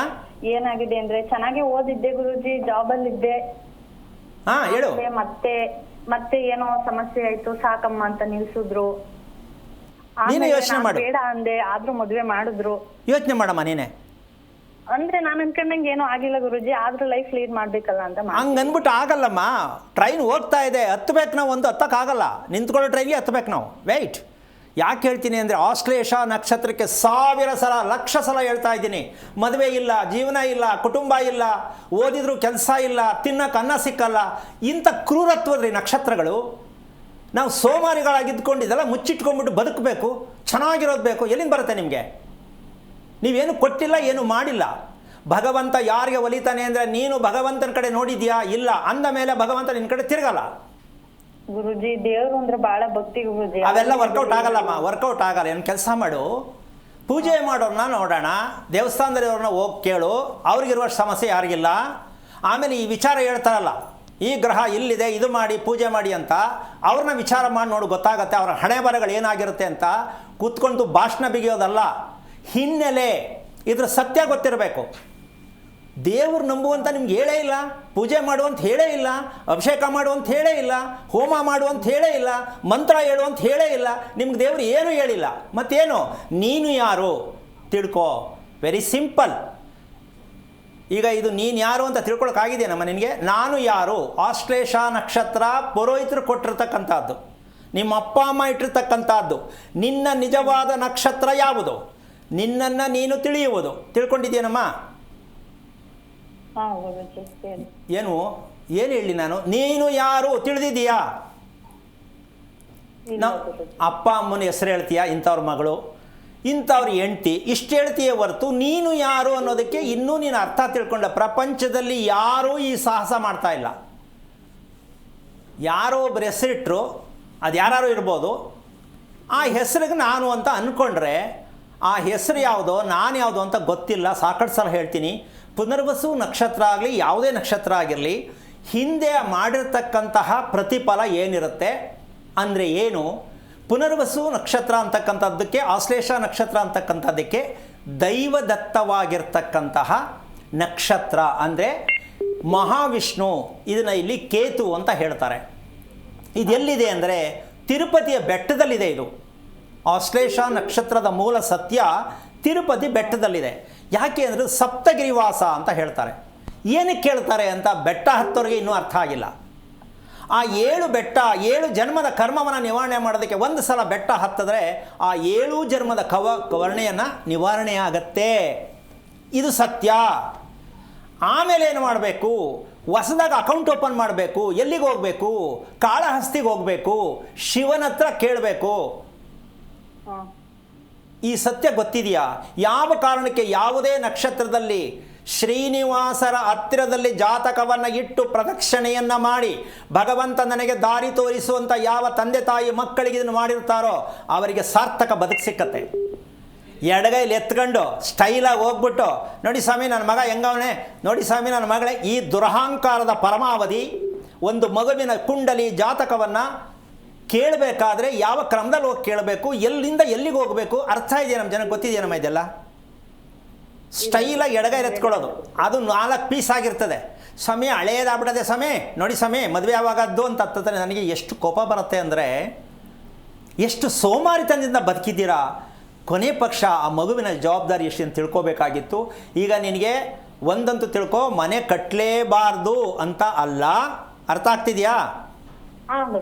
ಆಶ್ಲೇಷ ನಕ್ಷತ್ರಕ್ಕೆ ನಮ್ಮಪ್ಪ ಅಂದರೆ ನಿಮ್ಮಪ್ಪ ನಡೆದು ಬಂದ ದಾರಿಯನ್ನು ಗುರುತಿಸದೇ ಇರುವ ಕಾರಣ ನಿಮ್ಮ ತಂದೆ ಏನು ಮಾಡ್ತಾ ಇರೋದಮ್ಮ? ಗುರುಜಿ ಮನೆ ಕಡೆನೆ ರೈತರು ಗುರುಜಿ. ರೈತರು. ಜಮೀನು ಎಷ್ಟಿದೆ? ಜಮೀನು ಒಂದು 7-8 ಎಕರೆ ಬರ್ಬೋದು ಗುರುಜಿ. ಯಾರು ಸಂಪಾದನೆ ಮಾಡಿದ್ದದು? ನಿಮ್ಮ ಅಪ್ಪನ ಅವರಪ್ಪನ? ಅವ್ರಪ್ಪ ಇವರು ಎಲ್ಲ ಜೊತೆಲೇ ಇದ್ರಲ್ಲ ಗುರುಜಿ ಅವಾಗ. ಓಕೆ, ಈಗ ಅಲ್ಲಿ ನೀನು ಯಾವಾಗಾರು ಹೋಗಿ ಜಮೀನಲ್ಲಿ ಪೂಜೆ ಮಾಡಕ್ಕೆ ಹೋಗಿದ್ಯಾ ನಿಮ್ಮ ಅಪ್ಪ ಅಮ್ಮನ ಜೊತೆ? ಇಲ್ಲ ಗುರುಜಿ, ಹೋಗಿಲ್ಲ. ಏನಿದೆ ಹೋಗ್ಲಿ ಜಮೀನಲ್ಲಿ ಗೊತ್ತಾ? ಪೂಜೆ ಮಾಡೋ ಜಾಗ ಇದೆ ಗೊತ್ತಾ? ಪೂಜೆ ಮಾಡೋ ಜಾಗ ಅಂದ್ರೆ ಗುರುಜಿ ಅಲ್ಲಿ ಒಂದು ನಾಗರದ್ದು ಕಲ್ಲಿದೆ, ಅದಕ್ಕೆ ಪೂಜೆ ಮಾಡ್ತಾರೆ. ಯಾರಿಟ್ಟಿದ್ದದು? ಅದು ನಮ್ಮ ಅಣ್ಣಂಗೆ ಅಂತ ಏನೋ, ಅದು ಮುಂಚೆಯಿಂದನೇ ಇತ್ತು ಗುರುಜಿ. ಆಮೇಲೆ ಈಗ ಅವನಿಗೆ ಮಾಡ್ತಾ ಇದ್ದಾರೆ. ಈಗ ನಿನ್ಗೆ ಗೊತ್ತಾಯ್ತಾ? ಹಾ, ಇದ್ರ ಮೂಲಕ ಇನ್ನೊಂದು ಚೂರು ಮುಂದುವರೆದು ಹೇಳ್ಬಿಡ್ತೀನಿ. ಇಲ್ಲಿ ಒಂದು ವಿಷಯ ಕಣಮ್ಮ, ಯಾಕೆ ಅಂದರೆ ನಿನ್ನ ಥರ ಎಷ್ಟೋ ಜನ ಅನುಭವಿಸ್ತಾರೆ, ಅರ್ಥ ಮಾಡ್ಕೊಳ್ಳಿ. ನಾಗದೋಷ ಇದೆ ಅಂತ ಶಾಸ್ತ್ರದವರು ಹೇಳ್ತಾರೆ. ಓಕೆ, ಏನು ಮಾಡಬೇಕು ಅಂತ ಇವ್ರು ಕೇಳ್ತಾರೆ. ಒಂದು ನಾಗಪ್ರತಿಷ್ಠೆ ಮಾಡಿ ಅಂತ ಹೇಳ್ತಾರೆ. ಹೌದಾ? ಹಾವು ಒಂದೇ ಕಡೆ ಇರುತ್ತಾ, ಓಡಾಡುತ್ತಾ? ಈ ಓಡಾಡೋ ಹಾವನ್ನ ನೀವು ನಾಗ ಪ್ರತಿಷ್ಠೆ ಮಾಡಿಬಿಡ್ತೀರಲ್ಲ, ಎಷ್ಟು ಮಟ್ಟಿಗೆ ಸರಿ? ಇದು ರೀ ನಮ್ಮ ದೇಶದ ಹಣೆಬರ. ಮೊದಲೇ ನಾಗದೋಷ ಅಂತ ಹೇಳೋರೆ, ಅದು ಓಡಾಡೋದನ್ನ ಹಿಡ್ಕೊಂಡು ಏನೇನು ಮಾಡಬಾರ್ದೆಲ್ಲ ಮಾಡಿರೋದಕ್ಕೆ ನಾಗದೋಷ ಅಂತ ಹೇಳ್ತಾರೆ ಮಹಾನೀಯರು, ತಿಳಿದವರು. ಮತ್ತಿವ್ರು ಮಾಡಿಸೋದೇನು? ಸಿಮೆಂಟ್ ಹಾಕಿ, ಜಲ್ಲಿಕಲ್ಲು ಹಾಕಿ, ಜಡ್ದು ಇಟ್ಬಿಟ್ರಪ್ಪ, ಮುಗಿದೋಯ್ತು ಕತೆ. ಮಾಡ್ದವನು ಇಬ್ಬರು ನಮೋ ನಮ ಆಗೋಯ್ತಾರೆ. ಏನ್ರಿ?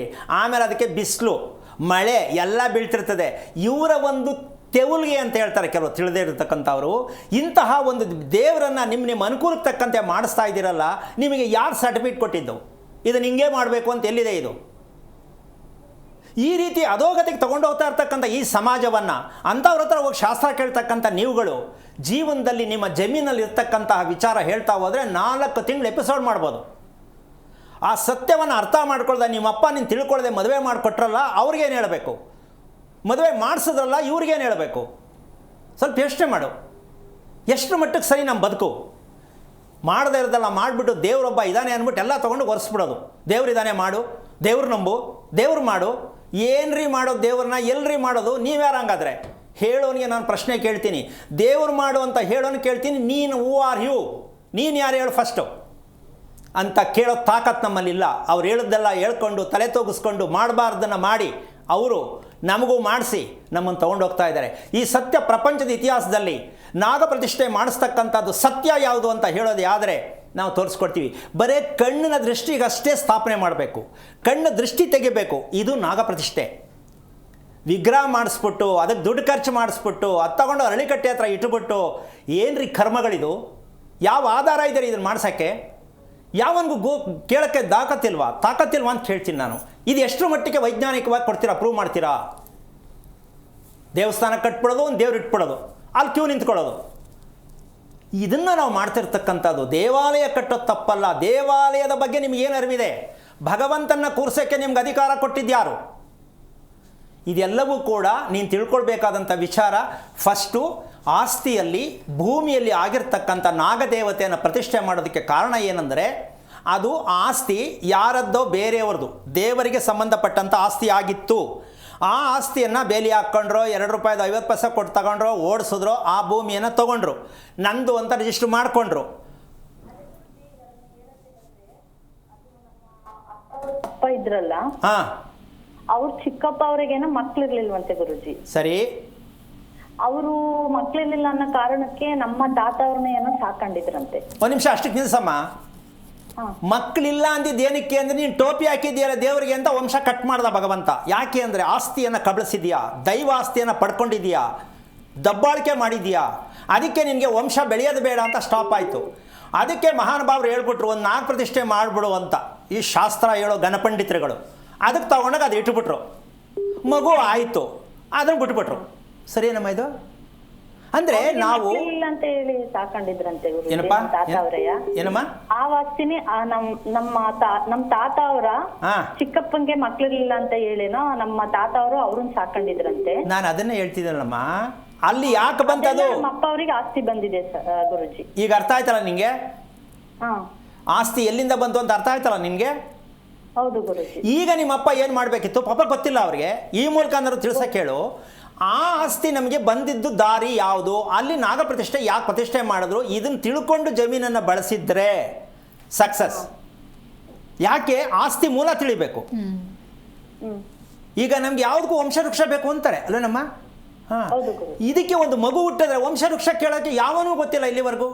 ಒಂದು ಮಗು ಹುಟ್ಟಿದ್ರೆ ಅಪ್ಪ, ಅಮ್ಮ, ತಾತ, ಅಜ್ಜಿ, ಮುತ್ತಾತ, ಇಷ್ಟು ವಂಶವೃಕ್ಷದಲ್ಲಿ ಒಂದು ಮಗು ಬರುತ್ತೆ. ಯಾರು ಹೇಳ್ತಾರೆ ಇದನ್ನು? ಯಾವನೂ ಹೇಳಿಲ್ವಲ್ಲ, ಯಾವನೂ ಹೇಳ್ತಾ ಇಲ್ವಲ್ಲ. ಯಾಕಿದನ್ನು ಯಾವನೋ ಅಂತ ಯಾಕೆ ಹೇಳ್ತಾ ಇದ್ದೀನಿ ಅಂದರೆ, ಕೂತ್ಕೊಂಡು ಬುರುಡೆ ಬಿಡ್ತಿರಲ್ರಿ, ವಂಶವೃಕ್ಷವನ್ನು ಗುರ್ಸಕ್ಕೆ ನಿಮ್ಮ ಕಾಲ ಆಗಿದೆಯಾ ಹೇಳುವಂತ ಅವ್ರು ಕೇಳ್ತೀನಿ ನಾನು. ಸುಮ್ಮನೆ ಕೂತ್ಕೊಂಡು ಹೇಳೋದು ಭವಿಷ್ಯ ಹೇಳೋದು, ಬೆಳಗ್ಗೆ ಆದ ತಕ್ಷಣ ಕೂತ್ಕೊಂಡು ಜನಗಳನ್ನ ಹಾಳು ಮಾಡೋಕ್ಕೆ, ಭವಿಷ್ಯದ ಹೆಸರಿಗೆ ಒಂದು ಕಳಕ ತರ್ತಕ್ಕಂಥದ್ದು. ಯಾಕೆ ಅಂದರೆ ಅದನ್ನು ಯೋಗ್ಯತೆ ಇಲ್ಲ ನಮಗೆ, ಬಾಯಲ್ಲಿ ಹೇಳೋಷ್ಟು ಯೋಗ್ಯತೆ ನಮಗೆ ಗೊತ್ತಿಲ್ಲ. ದೇವರನ್ನ ಹೋಲಿಕೆ ಮಾಡಿಕೊಂಡು ಆ ದೇವ್ರನ್ನ ತೋರಿಸ್ಕೊಂಡು ಜನಗಳನ್ನ ತಪ್ಪುದಾರಿ ಹಿಡಿಸ್ತಾ ಇರ್ತಕ್ಕಂಥ ವಿಚಾರ. ಮೂಲ ಸತ್ಯವನ್ನು ತಿಳಿಯದೆ ಒಂದು ಮಗುವಿಗೆ ನಾಮಕರಣ ಮಾಡಬಾರದು. ನಾವು ನಾಮಕರಣ ಮಾಡುತ್ತಿರುವುದು ಮೂಕ ಮಗುವಿಗೆ, ಹೌದಲ್ಲಮ್ಮ? ಅದಕ್ಕೆ ಮಾತೆ ಬಂದಿಲ್ಲ, ಅದಕ್ಕೆ ನಾಮಕರಣ ಆಯಿತು. ಅದಕ್ಕೆ ಹೇಳ್ತಾರೆ ಇವರು ಗಣಪಂಡಿತರುಗಳು ನಾಮಕರಣ ಮಾಡುವಂತ 10 ದಿವಸಕ್ಕೆ ಮಾಡುವಂತ ಹೇಳ್ತಾರೆ. ಆ ಮಗು ಆರೋಗ್ಯ ನೋಡಲಿಲ್ಲ, ಆ ಮಗು ಏನಿದೆ ಮನಸ್ಸಲ್ಲಿ ಗೊತ್ತಿಲ್ಲ, ದೇಹದಲ್ಲಿ ಏನು ಆರೋಗ್ಯ ಕುಂಠಿತಾಗಿದೆ ಗೊತ್ತಿಲ್ಲ, ಹೆಸರಿಟ್ಬಿಟ್ರು. ಸೊ ಎಷ್ಟು ಮಟ್ಟಕ್ಕೆ ಸರಿ ವೈಜ್ಞಾನಿಕವಾಗಿ ನಾವು ಯಾಕೆ ತಿಳ್ಕೊಳಕ್ಕಾಗಿಲ್ಲ ಇನ್ನುವರೆಗೂ ಕೂಡ? ಒಂದು ಮಗು ಭೂಮಿ ಮೇಲೆ ಬಂದ ಮೇಲೆ ಕಷ್ಟ ಅಂತ ಯಾಕೆ ಅನುಭವಿಸ್ಬೇಕದು? ಅನುಭವಿಸೋಕೆನಾಗ ಅನುಭವಿಸ್ಬೇಕಾ? ಸಾಧ್ಯನೇ ಇಲ್ಲ. ಅನುಭವಿಸಬಾರ್ದು ಅಂದರೆ ನಮ್ಮ ಸೋಮಾರಿತನಕ್ಕೆ ಇದಾಗತ್ತೆ.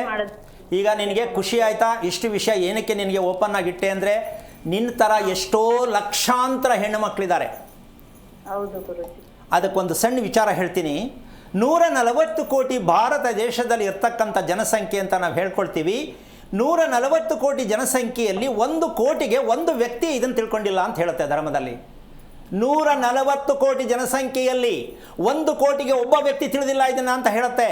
ಅಂದರೆ 140 ಜನ ಮಾತ್ರ ನಮ್ಮ ಭಾರತ ದೇಶದಲ್ಲಿ ಇದ್ದಾರಾ?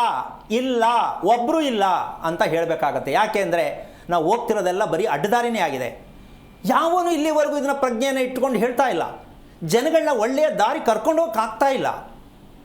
ಸೊ ಇದು ಈಗ ನಿನಗೆ ಯಾವುದೋ ಜನ್ಮದ ಅದೃಷ್ಟ ಅಂತ ಅಂದ್ಕೊಂಡಿದ್ಯಮ್ಮ. ಇಷ್ಟೊತ್ತು ನಿನ್ನ ಹತ್ರ ಮಾತಾಡಿದ್ದೀನಿ. ಯಾಕೆ ಅಂದರೆ ನಿನ್ನ ಥರ ಅನುಭವಿಸುವಂಥ ಹೆಣ್ಣು ಮಕ್ಕಳು ಆಶ್ಲೇಷ ನಕ್ಷತ್ರ, ಜ್ಯೇಷ್ಠ ನಕ್ಷತ್ರ, ವಿಶಾಖ ನಕ್ಷತ್ರ, ಯಾವುದೇ ನಕ್ಷತ್ರ ಹುಟ್ಟಲಿ, ಆ ಮಕ್ಕಳು ಹುಟ್ಟಿದ್ದಕ್ಕೆ ಅರ್ಥ ತಿಳ್ಕೊಂಡು ದಯವಿಟ್ಟು ಮಕ್ಕಳನ್ನು ಬೆಳೆಸಿ ಹೆಸರಿಡಿ, ಮದುವೆ ಮಾಡಿ.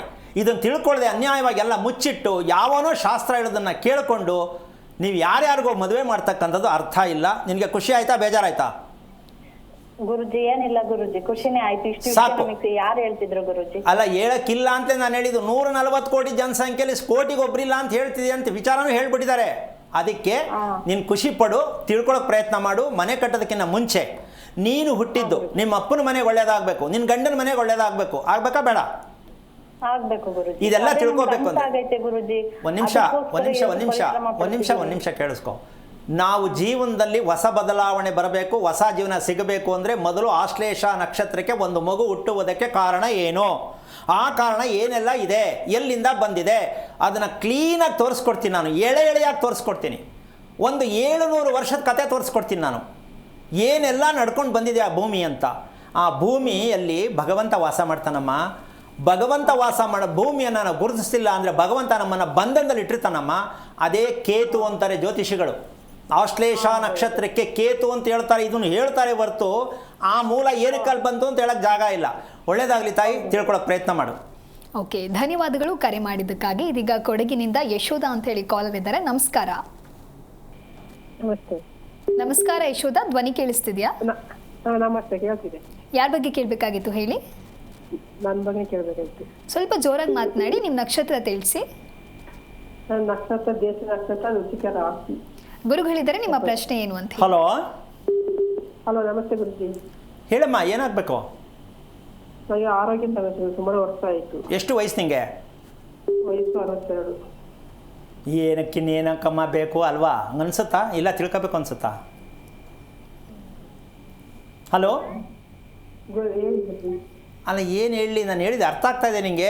ಈವರೆಗೂ 60 ವರ್ಷ ಕಾಲ ಕಳೆದಿದೆಯಲ್ಲ, ಯಾಕೆ ತಿಳ್ಕೊಂಡಿಲ್ಲ ಅಂತ ನನ್ನ ಪ್ರಶ್ನೆ. ಸುಮಾರು ತಿಳ್ಕೊಂಡೆಲ್ಲ ಮದ್ದೆಲ್ಲ ಮಾಡಿ ಏನು ಪ್ರಯೋಜನ ಆಗಿಲ್ಲ. ಏನು ಶಾಸ್ತ್ರ ಕೇಳೋದ ಹತ್ರ ಹೋಗಿದೆ ಅಲ್ವಾ? ಎಲ್ಲ ಕೇಳಿಸಿದ್ದೆ. ಅದೇ ಅಲ್ಲಮ್ಮ, ಶಾಸ್ತ್ರ ಕೇಳೋದ ಹತ್ರ ಹೋಗಿ ಕೇಳಿ ಎಲ್ಲ ತಿಳ್ಕೊಂಡು ಮಾಡಿದೆ. ಹೌದು. ಏನಾರು ಸಿಕ್ತಾ? ಅವನ್ನೆಲ್ಲ ಲೈನಿಗೆ ನಿಲ್ಲಿಸ್ಬಿಟ್ಟು ಎಲ್ರಿಗೂ ಒಂದೊಂದು ದಾರ ಹಾಕು. ಹಿಂಗೆ ಹೇಳಿ ನಮ್ಮ ದೇಶ ಹಾಳು ಮಾಡಿ ಅಂತ ಎಲ್ರಿಗೂ ಲೈನಿಗೆ ನಿಲ್ಲಿಸು. ಅಲ್ವೇನಮ್ಮ? ಎಲ್ರಿಗೂ ಒಂದೊಂದು ದಾರ ಹಾಕಬೇಕು. ಯಾವ ವಾರ ಅಂತ ಕೇಳಬೇಡಿ. ಯಾಕೆ ಮಾತು ಬಳಸ್ತಾ ಇದ್ದೀನಿ ಅಂತಂದರೆ ಸುಳ್ಳು ಹೇಳ್ಕೊಂಡು ಜೀವನ ಕಳಿಯೋದಕ್ಕೆ ಹೊಟ್ಟೆ ತುಂಬಿಸ್ಕೊಳ್ಳೋಕ್ಕೋಸ್ಕರ ಜನಗಳನ್ನ ಹಾಳು ಮಾಡಬಾರ್ದು. ಅದಕ್ಕೆ ಇವನ್ನೆಲ್ಲ ಲೈನಿಗೆ ನಿಲ್ಲಿಸ್ಬಿಟ್ಟು ಆರ ಹಾಕು ಅಂತ ಹೇಳಿದ್ದು. ಎಲ್ಲವನ್ನೂ ನಾನು ಮಾತ್ರ ತಿಳ್ಕೊಂಡಿದ್ದೀನೋ ಮಾತ್ರ ಅರ್ಥ ದಯವಿಟ್ಟು ಯಾರು ಅನ್ಕೋಬೇಡಿ. ನನಗೆ ಒಂದು ದುಃಖವಾದ ಸಂಗತಿ ಏನಾಗ್ತಾ ಇದೆ ಅಂದರೆ, ಒಂದು ಮಗು ಜನ್ಮ ತಾಳ್ತಕ್ಕಂಥದ್ದು ರಹಸ್ಯವನ್ನು ತಿಳ್ಕೊಳ್ಳೋಕ್ಕೆ ನಮ್ಮ ದೇಶದಲ್ಲಿ ಇಲ್ಲಿವರೆಗೂ ಯಾರ ಕಾಲು ಹೇಳೋಕ್ಕಾಗಲಿಲ್ವಲ್ಲ, ಹೇಳ್ತಾ ಇಲ್ಲವಲ್ಲ. ಯಾಕೆ ದುರಾದೃಷ್ಟ ನಮ್ಮ ದೇಶಕ್ಕೆ ಬಂತು? ಹೇಳೋರ್ನೆಲ್ಲ ಯಾಕೆ ಒಂದು ಕಡೆ ಸೇರಿಸ್ಬಿಟ್ಟು ನೀವು ಕೇಳಬಾರ್ದು? ನಿಂದು ಏನೇನಿದೆ ದಾಖಲಾತಿ ಅದಾಮೇಲೆ, ನೀನೇನು ಓದಿದೀಯಾ ಆಮೇಲೆ, ನೀನೇನು ಕಲ್ತಿದ್ದೀಯಾ ಆಮೇಲೆ, ನಿನ್ಗೆ ಯಾರು ಗುರುಗಳು ಅದಾಮೇಲೆ. ಈ ಕತೆ ಎತ್ಕೋತಾರೆ ಈ ಡಿಬೇಟಲ್ಲಿ ಕೂತ್ಕೊಂಡಾಗ. ನನಗೆ ಸಿಕ್ಕಾಬಿಟ್ಟೆ ಸಿಟ್ಟು ಬರುತ್ತೆ. ಅದೆಲ್ಲ ಬೇಡ್ರಿ. ಇವನ ಹತ್ರ ಏನು ಸರ್ಕಿದೆ ಕೇಳಿ. ಏನಮ್ಮ, ಯಾವನು ಹೇಳ್ತಾನೋ ಹಿಂಗಿದೆ ಅಂತ ಅದಕ್ಕೆ ಮೂಲ ಕೊಡಬೇಕು, ಅದಕ್ಕೆ ಸತ್ಯ ತೋರಿಸ್ಬೇಕು, ಅದನ್ನು ಪ್ರೂವ್ ಮಾಡಬೇಕು. ಕೂತ್ಕೊಂಡು ಕೇಳಿ. ಏನೇನಕ್ಕೋ ಸ್ಟ್ರೈಕ್ ಮಾಡ್ತೀರಾ ಅಂತ ಮಾಡಿ ಇದಕ್ಕೆ ಸ್ಟ್ರೈಕ್ನ. ಯಾಕೆ ಇಂಥ ಅನ್ಯಾಯದಲ್ಲಿ ನಮ್ಮ ದೇಶ ಹೋಗ್ತಾ ಇದೆ? ಹಣ ಮಾಡೋಕ್ಕೆ ಮಾತ್ರ ನಾವು ಜ್ಯೋತಿಷ್ಯ ಬಳಸೋದು. ಇದಕ್ಕೆ ಜ್ಯೋತಿಷ್ಯ ಅಂತ ಹೆಸರು ಹೇಳ್ಕೊಂಡು ನಾವು ಬದುಕ್ತಾ ಇರೋದು. ಹಾಗಿದ್ದ ಮೇಲೆ ನಾವು ಬದುಕು ಅನ್ನೋದು ಏನಾಗಬೇಕಾಗಾದ್ರೆ? ಸತ್ಯವಾಗಿರ್ತಕ್ಕಂಥ ಶ್ರೇಷ್ಠವಾಗಿರ್ತಕ್ಕಂಥ ಜ್ಯೋತಿಷ್ಯ ಶಾಸ್ತ್ರಕ್ಕೆ ಅರ್ಥ ಕಣ್ಣನ್ನು ತೆರೆಸುವುದಕ್ಕೆ ಜ್ಯೋತಿಷ್ಯ ಶಾಸ್ತ್ರ ಅಂತ ಹೇಳ್ತಾರೆ. ನಾವು ಇರೋ ಕಣ್ಣನ್ನೇ ಮುಚ್ಚಿಸ್ತಾ ಇರತಕ್ಕಂಥ ಮಟ್ಟಕ್ಕೆ ಹೋಗ್ಬಿಟ್ಟಿದ್ದೀವಿ. ಅಂದ ಮೇಲೆ ಇದಕ್ಕೆ ನಾವು ಎಷ್ಟು ಮಟ್ಟಕ್ಕೆ ಸರಿ? 60 ವರ್ಷ ಅಮ್ಮ ನಿನಗೆ ಜ್ಯೇಷ್ಠ ನಕ್ಷತ್ರದ ಬಗ್ಗೆ ಹುಟ್ಟಿದ್ದು ಈಗ ತಿಳ್ಕೊಳ್ಳೋಕೆ ಪ್ರಯತ್ನ ಪಟ್ಟಿದ್ದೀಯಾ? ನಿಮ್ಮ ಮನೆ ಎಷ್ಟು ವರ್ಷದಮ್ಮ? ಇದು ಬಾಡಿಗೆ ಮನೆ, 5 ವರ್ಷ ಆಯಿತು. ಓಕೆ. ನಿನ್ನ ಕನಸಲ್ಲಿ ಬರುತ್ತಾ ಹಾವು? ಅಕಸ್ಮಾತ್ ನೀನು ಎಲ್ಲರೂ ಹೋಗುವಾಗ ಎದುರುಗಡೆ ಹಾವು ಕಾಣಿಸುತ್ತಾ? ಕನಸಲ್ಲಿ ಬರ್ತದೆ, ಎದುರುಗಡೆ ಒಂದೊಂದು ಕಾಣಿಸ್ತದೆ. ಅಲ್ಲ, ಕನಸಲ್ಲಿ ಬಂದಾಗ ಕಚ್ಚುತ್ತಾ, ಸುಮ್ಮನೆ ಓಡಾಡುತ್ತಾ, ಏನು ಮಾಡುತ್ತೆ ಅದು? ಸುಮ್ಮನೆ ಮುಂದೆ ಓದಂಗೆ ಕಾಣಿಸುತ್ತಾ ಅಥವಾ ನಿನ್ನ ಓಡಿಸ್ಕೊಂಡ್ ಬಂದಂಗೆ ಕಾಣಿಸ್ದ? ಯಾವ ಥರ ಕಾಣಿಸುತ್ತೆ? ನನ್ನ ಓಡಿಸ್ಕೊಳಕ್ಕಿಲ್ಲ, ಕಾಣಿಸ್ತದಷ್ಟೇ, ಕಚ್ಚಲ್ಲ, ಕಾಣಿಸ್ತದೆ. ಓಕೆ. ಅವಾಗ ನೀನು ಭಯ ಆಗುತ್ತಲ್ಲ? ಕನಸಲ್ಲಿ ಭಯ ಆಗ್ತದೆ. ಯಾಕೆ ಇದನ್ನು ಹಂಗೆ ಮುಚ್ಚಿಟ್ಕೊಂಡು ಹೋಗ್ತಾ ಇದೆಯಾ? ಅಯ್ಯೋ ಇದೆಲ್ಲ ಮಾಮೂಲಿ ಅಂತನಾ? ಇನ್ನು ಕೆಲವರು ಟಿ ವಿಲಿ ನೋಡಿದೆ ಸಮಯ ರಾತ್ರಿ ಹೊತ್ತು ಮನೆ ಕಳುವಾಗ ಈ ಹಾವಿಗೆ ನೋಡಿಬಿಟ್ರೆ ಕನ್ಸಲ್ಲಿ ಬಂದ್ಬಿಡ್ತದೆ. ಎಂತೆಂಥ ಪ್ರಶ್ನೆಗಳು ಹೇಳ್ತಾರೆ ಅಮ್ಮ. ಪುಸ್ತಕದಲ್ಲಿ ಹುಡುಕರು ಸಿಗಲ್ಲ ಅಂಥದ್ದು. ಟಿ ವಿ ನೋಡಿಬಿಟ್ರೆ ಕನ್ಸಲ್ಲಿ ಬಂದ್ಬಿಡ್ತದಂತೆ. ಹಾಂ, ಅವರವರೇ ಸಮರ್ಥನೆ ಮಾಡ್ಕೊಳ್ಳೋದು. ಓಕೆ. ನಿನಗೆ ಊಟ ಮಾಡ್ತಕ್ಕಂಥದ್ದು ಕರೆಕ್ಟ್ ಟೈಮು ಅಮ್ಮ ಕೇಳಿಸ್ತಿದ್ಯಾ? ಕೇಳ್ತಿದ್ದೇನೆ. ಊಟ ಮಾಡೋದು ಕರೆಕ್ಟ್ ಟೈಮ್ ಮಾಡ್ತೀನಿ ಊಟ ಅಂತ ಗೊತ್ತಾ? ಇಲ್ಲ, ಕರೆಕ್ಟ್ ಮಾಡಲ್ಲ. ಯಾಕೆ? ಏನು ಕೆಲಸ ನಿನಗೆ? ಇಂಟರ್ನ್ಯಾಷನಲ್ ಮಟ್ಟದಲ್ಲಿ ಕೆಲಸದಲ್ಲಿ ಇದೆಯೇನಮ್ಮ? ಹೋಗ್ಲಿ, ಏನು ಕೆಲಸ ಹೇಳು ಹೋಗ್ಲಿ. ಏನು ವೃತ್ತಿ? ಮನೆ ಕೆಲಸದಲ್ಲಿ. ಮನೆ ಕೆಲಸದಲ್ಲಿ ಇದ್ಕೊಂಡು ಮನೇಲಿ ಇದ್ಕೊಂಡು ಊಟ ಯಾಕೆ ಮಾಡಲ್ಲ? ಬೇಜಾರ, ಕೋಪನ? ಸಣ್ಣ ಮಗು ಇದೆ, ಮಗು ಅಮ್ಮ, ಮಗು ಇರೋದು ಗಂಡ ಇರೋದು ಕಾಮನ್. ಅದು ಈಗ ಮಗು ಇದೆ ಗಂಡ ಇದೆ ಅಂದರೆ ಮಾಡ್ಕೊಂಡಿದ್ದು ಗಂಡನೂ ಬರ್ತಾನೆ, ಮಗುನೂ ಬರುತ್ತೆ. ಇದು ಒಳ್ಳೆ. ನನಗೆ ಹೇಳೋದು ನಾನು ಏನು ಮಾಡಲಿ? ನಾನು ಕೇಳೋದು ನಿನ್ನ ದೇಹಕ್ಕೋಸ್ಕರವಾಗಿ ನೀನು ಬದುಕಬೇಕಾ, ಮಗು ಗಂಡನಿಗೋಸ್ಕರ ಬದುಕಬೇಕಾ? ಯಾರಿಗೋಸ್ಕರ ಬದುಕಬೇಕಮ್ಮ? ನನಗೋಸ್ಕರ. ಮತ್ತು ನಿನ್ನ ಮಗು ಗಂಡನ ಕತೆ ಹೇಳಿದ್ರೆ ಏನು ಮಾಡೋಣ? ಬಂದಾಗ ಒಬ್ಬರೇ, ಹೋಗುವಲ್ಲೂ ಒಬ್ಬರೇ. ಮಗನ ಮಗು ಅದು ಹೊಡ್ಕೊಳ್ತೀನಿ. ಓಕೆ, ಇರಲಿ. ಇನ್ನೊಂದು 2ನೇ ವಿಷಯಕ್ಕೆ ಬರ್ತೀನಿ. ನಿನಗೆ ಕರೆಕ್ಟಾಗಿ ಕುತ್ಕೊಳ್ತಕ್ಕಂತಹ ಒಂದು ವಿಚಾರದಲ್ಲಿ ನಿನ್ನ ಕುತ್ತಿಗೆ, ನಿನ್ನ ಬೆನ್ನು, ಎರಡರಲ್ಲಿ ಯಾವುದು ಬೆಂಡಾಗತ್ತೆ ಅಂತ ನೀನು ತಿಳ್ಕೊಂಡಿದ್ಯಾ? ಕತ್ತು ಬೆಂಡಾಗಲ್ಲ, ಸ್ವಲ್ಪ ನೋವು ಬರ್ತದೆ. ಯಾವುದು? ಕುತ್ತಿಗೆ. ಕುತ್ತಿಗೆ. ಅದು ಸರಿ ಅನ್ಸುತ್ತಾ ನಿನಗೆ? ಕುತ್ತಿಗೆ ಬೆಂಡಾಗೋ ಸರಿ ಅನ್ಸುತ್ತಾ? ಸರಿ, ಅದು ಬೆಂಡ ಆಗಲ್ಲ, ಜಾಸ್ತಿ ನೋವು ಬರ್ತದೆ. ಓಕೆ. ಆದರೆ ನೀನು ಕೂತ್ಕೊಳ್ತಕ್ಕಂಥದ್ದನ್ನ ಒಂದು ಸಲ ನೀನು ಕೂತ್ಕೊಂಡು ಯಾರ ಕಲರ್ ವೀಡಿಯೋ ಮಾಡಿಸು. ಆಮೇಲೆ ನೋಡು ಫೋಟೋ, ನೀನು ಹೆಂಗೆ ಕೂತಿರ್ತೀಯ ಅಂತ ಗೊತ್ತಾಗತ್ತೆ. ನಿನಗೇನು ಗೊತ್ತಾಗತ್ತಮ್ಮ ಬೆಂಡಾಗಿದ್ದೀನಿ ಇಲ್ಲ ಅಂತ? ನೋವು ಬರುತ್ತೆ ಅಂದಮೇಲೆ ತಿಳ್ಕೊಬೇಕು ನೀವು ಏನು ತಪ್ಪಾಗಿದೆ ಅಂತ. ಅದಕ್ಕೆ ನೀವು ಮಾತ್ರೆ ತಗೋತೀನಿ, ಇಂಜೆಕ್ಷನ್ ತಗೋತೀನಿ, ಆಪ್ರೇಷನ್ ಮಾಡಿಸ್ಕೊಂಡು ನಿಮ್ಮ ಮನೆ ಬರ. ನಾನು ಹೇಳ್ತಿರ್ತಕ್ಕಂಥ ವಿಚಾರ, ದೇಹದ ಯಾವುದೇ ಭಾಗದಲ್ಲಿ ನೋವು ಬರ್ತಾ ಇದೆ ಅಂದರೆ ಕರೆಕ್ಟಾಗಿ ನಾವು ಏನು ತಿನ್ನಬೇಕು ಅದನ್ನು ತಿಂತಾ ಇಲ್ಲ. ಆ ತಿಂದದ್ದನ್ನು ಹೊರಗಡೆ ನಾವು ಕರೆಕ್ಟಾಗಿ ಕಳಿಸ್ತಾ ಇಲ್ಲ. ತುಂಬ ಕಷ್ಟಪಡ್ತಾ ಇದ್ದೀನಿ. ಹೌದಾ? ಹೌದು. ಇಷ್ಟೇನಮ್ಮ, ಸಿಂಪಲ್ಲು. ನಾನೇನು ಸ್ಕ್ಯಾನ್ ಮಾಡಿಲ್ಲ.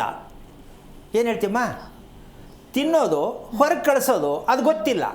ಸೊ ಹಾಗಾಗಿ ನೀನು ಮಾಡಬೇಕಾಗಿರೋ ಕೆಲಸ, ಸಮಯಕ್ಕೆ ಸರಿಯಾಗಿ ಊಟ ಮಾಡ್ತಕ್ಕಂತಹ ವಿಚಾರವನ್ನು, ಈ ಅಭ್ಯಾಸವನ್ನು ತಂದ್ಕೊಳ್ಳೋಕ್ಕೆ ಅಷ್ಟು ಸುಲಭ ಅಲ್ಲ. ನೀನು ಮೊದಲು ಪ್ರಯತ್ನ ಮಾಡು. ಆ ಪ್ರಯತ್ನಕ್ಕೆ ನೀನು ಜ್ಯೇಷ್ಠ ನಕ್ಷತ್ರದ ಮೂಲ ಸತ್ಯ ಏನು, ನಾನು ಅದನ್ನು ಏನು ತಿಳ್ಕೊಂಡು ನಾನು ತಿಳ್ಕೊಬೇಕಾಗತ್ತೆ ಅಂತ ಮೊದಲು ತಿಳ್ಕೊ. ಊಟ ಹಿಂಗೆ ನೆಟ್ಟಕ್ಕೆ ಕೂತ್ಕೊಂಡು ನಾನು ಹೇಳ್ಬಿಟ್ಟು ಒಂದಿನಕ್ಕೆಲ್ಲ ಆಗಲ್ಲ. ಅಭ್ಯಾಸಗಳನ್ನು ಬದಲಾವಣೆ ಮಾಡೋದು ಸುಲಭ ಏನಮ್ಮ? ಮನುಷ್ಯನ ಕೆಟ್ಟ ಅಭ್ಯಾಸ ಇರಲಿ ಒಳ್ಳೆಯ ಅಭ್ಯಾಸ ಇರಲಿ ಬದಲಾವಣೆ ಮಾಡೋಕ್ಕಾಗಲ್ಲ, ಅಷ್ಟು ಸುಲಭ ಅಲ್ಲ, ಹಂಗಂತ ಬಿಟ್ಬಿಡೋಕ್ಕಾಗಲ್ಲ, ಮಾಡಲೇಬೇಕಂದ್ರೆ ಸದಾಚಾರದ ಜೀವನವನ್ನು ನಾವು ಕಲಿಯಲೇಬೇಕು. ಸದಾಚಾರದ ಜೀವನ ಯಾವುದು ನೀವು ಕಾಯಲೇಬೇಕು. ಆ ಆಚಾರದಲ್ಲಿ ಸದಾಚಾರ ನೀವು ತಿಳ್ಕೊಂಡ್ರೆ ನಿಮ್ಮ ದೇಹವನ್ನು ಎಷ್ಟು ಮಟ್ಟಕ್ಕೆ ರಕ್ಷಣೆ ಮಾಡುತ್ತೆ ಅನ್ನೋ ವಿಚಾರದ ಜೊತೆಗೆ ಗುಪ್ತಾಂಗಗಳ ವಿಷಯವನ್ನು ಹೇಳಲಿಕ್ಕೆ ಸಮಯ ಸಾಕಾಗಲಿಲ್ಲ. ಮುಂದುವರೆದ ಭಾಗ ನೀವು ಕಾಯ್ತಾನೇ ಇರಬೇಕು, ಹೇಳಕ್ಕೆ ಪ್ರಯತ್ನ ಮಾಡ್ತೀನಿ ಅಂತ ಹೇಳ್ತಾ ಕಾರ್ಯಕ್ರಮನ ಮುಗಿಸ್ತಾ ಇದ್ದೀನಿ. ಜೈ ಶ್ರೀರಾಮ್. ಓಕೆ ಗುರುಜಿ, ಹಲವಾರು ವಿಚಾರದ ಕುರಿತಂತೆ ನಮ್ಮ ವೀಕ್ಷಕರಿಗಾಗಿ ತಿಳಿಸ್ಕೊಟ್ಟಿದ್ದೀರಾ. ಧನ್ಯವಾದಗಳು ಗುರುಜಿ ಕಾರ್ಯಕ್ರಮಕ್ಕೆ ಆಗಮಿಸಿದ್ದಕ್ಕಾಗಿ. ನೋಡಿದ್ರಲ್ವ ವೀಕ್ಷಕರೇ, ಆರೋಗ್ಯದ ಬಗ್ಗೆ ನಾವೇನು ತಿಳಿದುಕೊಂಡಿದ್ದೀವಿ, ಇನ್ನು ಏನೆಲ್ಲ ವಿಚಾರಗಳನ್ನು ನಾವು ಅರ್ಥೈಸಿಕೊಳ್ಳೋದು ಬಾಕಿ ಉಳಿದಿದೆ ಅನ್ನುವಂಥ ಹಲವಾರು ವಿಚಾರವನ್ನು ಗುರುಜಿ ಇವತ್ತು ಬಹಳ ಅರ್ಥಪೂರ್ಣವಾಗಿ ತಿಳಿಸ್ಕೊಟ್ಟಿದ್ದಾರೆ. ಇದಾಗಿತ್ತು ಈ ಹೊತ್ತಿನ ವಿಶೇಷ. ನೋಡ್ತಾ ಇರಿ ಜಿ ಕನ್ನಡ ನ್ಯೂಸ್, ಸತ್ಯವೇ ಸುದ್ದಿಯ ಜೀವಾಳ. ಹೆಚ್ಚಿನ ಮಾಹಿತಿಗಾಗಿ ಸಂಪರ್ಕಿಸಿ ಶ್ರೀಮಾನ್ ಶ್ರೀ ಪುರುಷೋತ್ತಮ್ ದೇಶಿ ಗುರೂಜಿ, ಶ್ರೀ ಧರ್ಮ ಮಾರ್ಗ ಕಚೇರಿ, ನಂಬರ್ 532, ಮಲಥಳ್ಳಿ ಮುಖ್ಯ ರಸ್ತೆ, ಬೆಂಗಳೂರು 560056. ಸಂಪರ್ಕಿಸಿ 9148639933, 8618915231, 91082588834.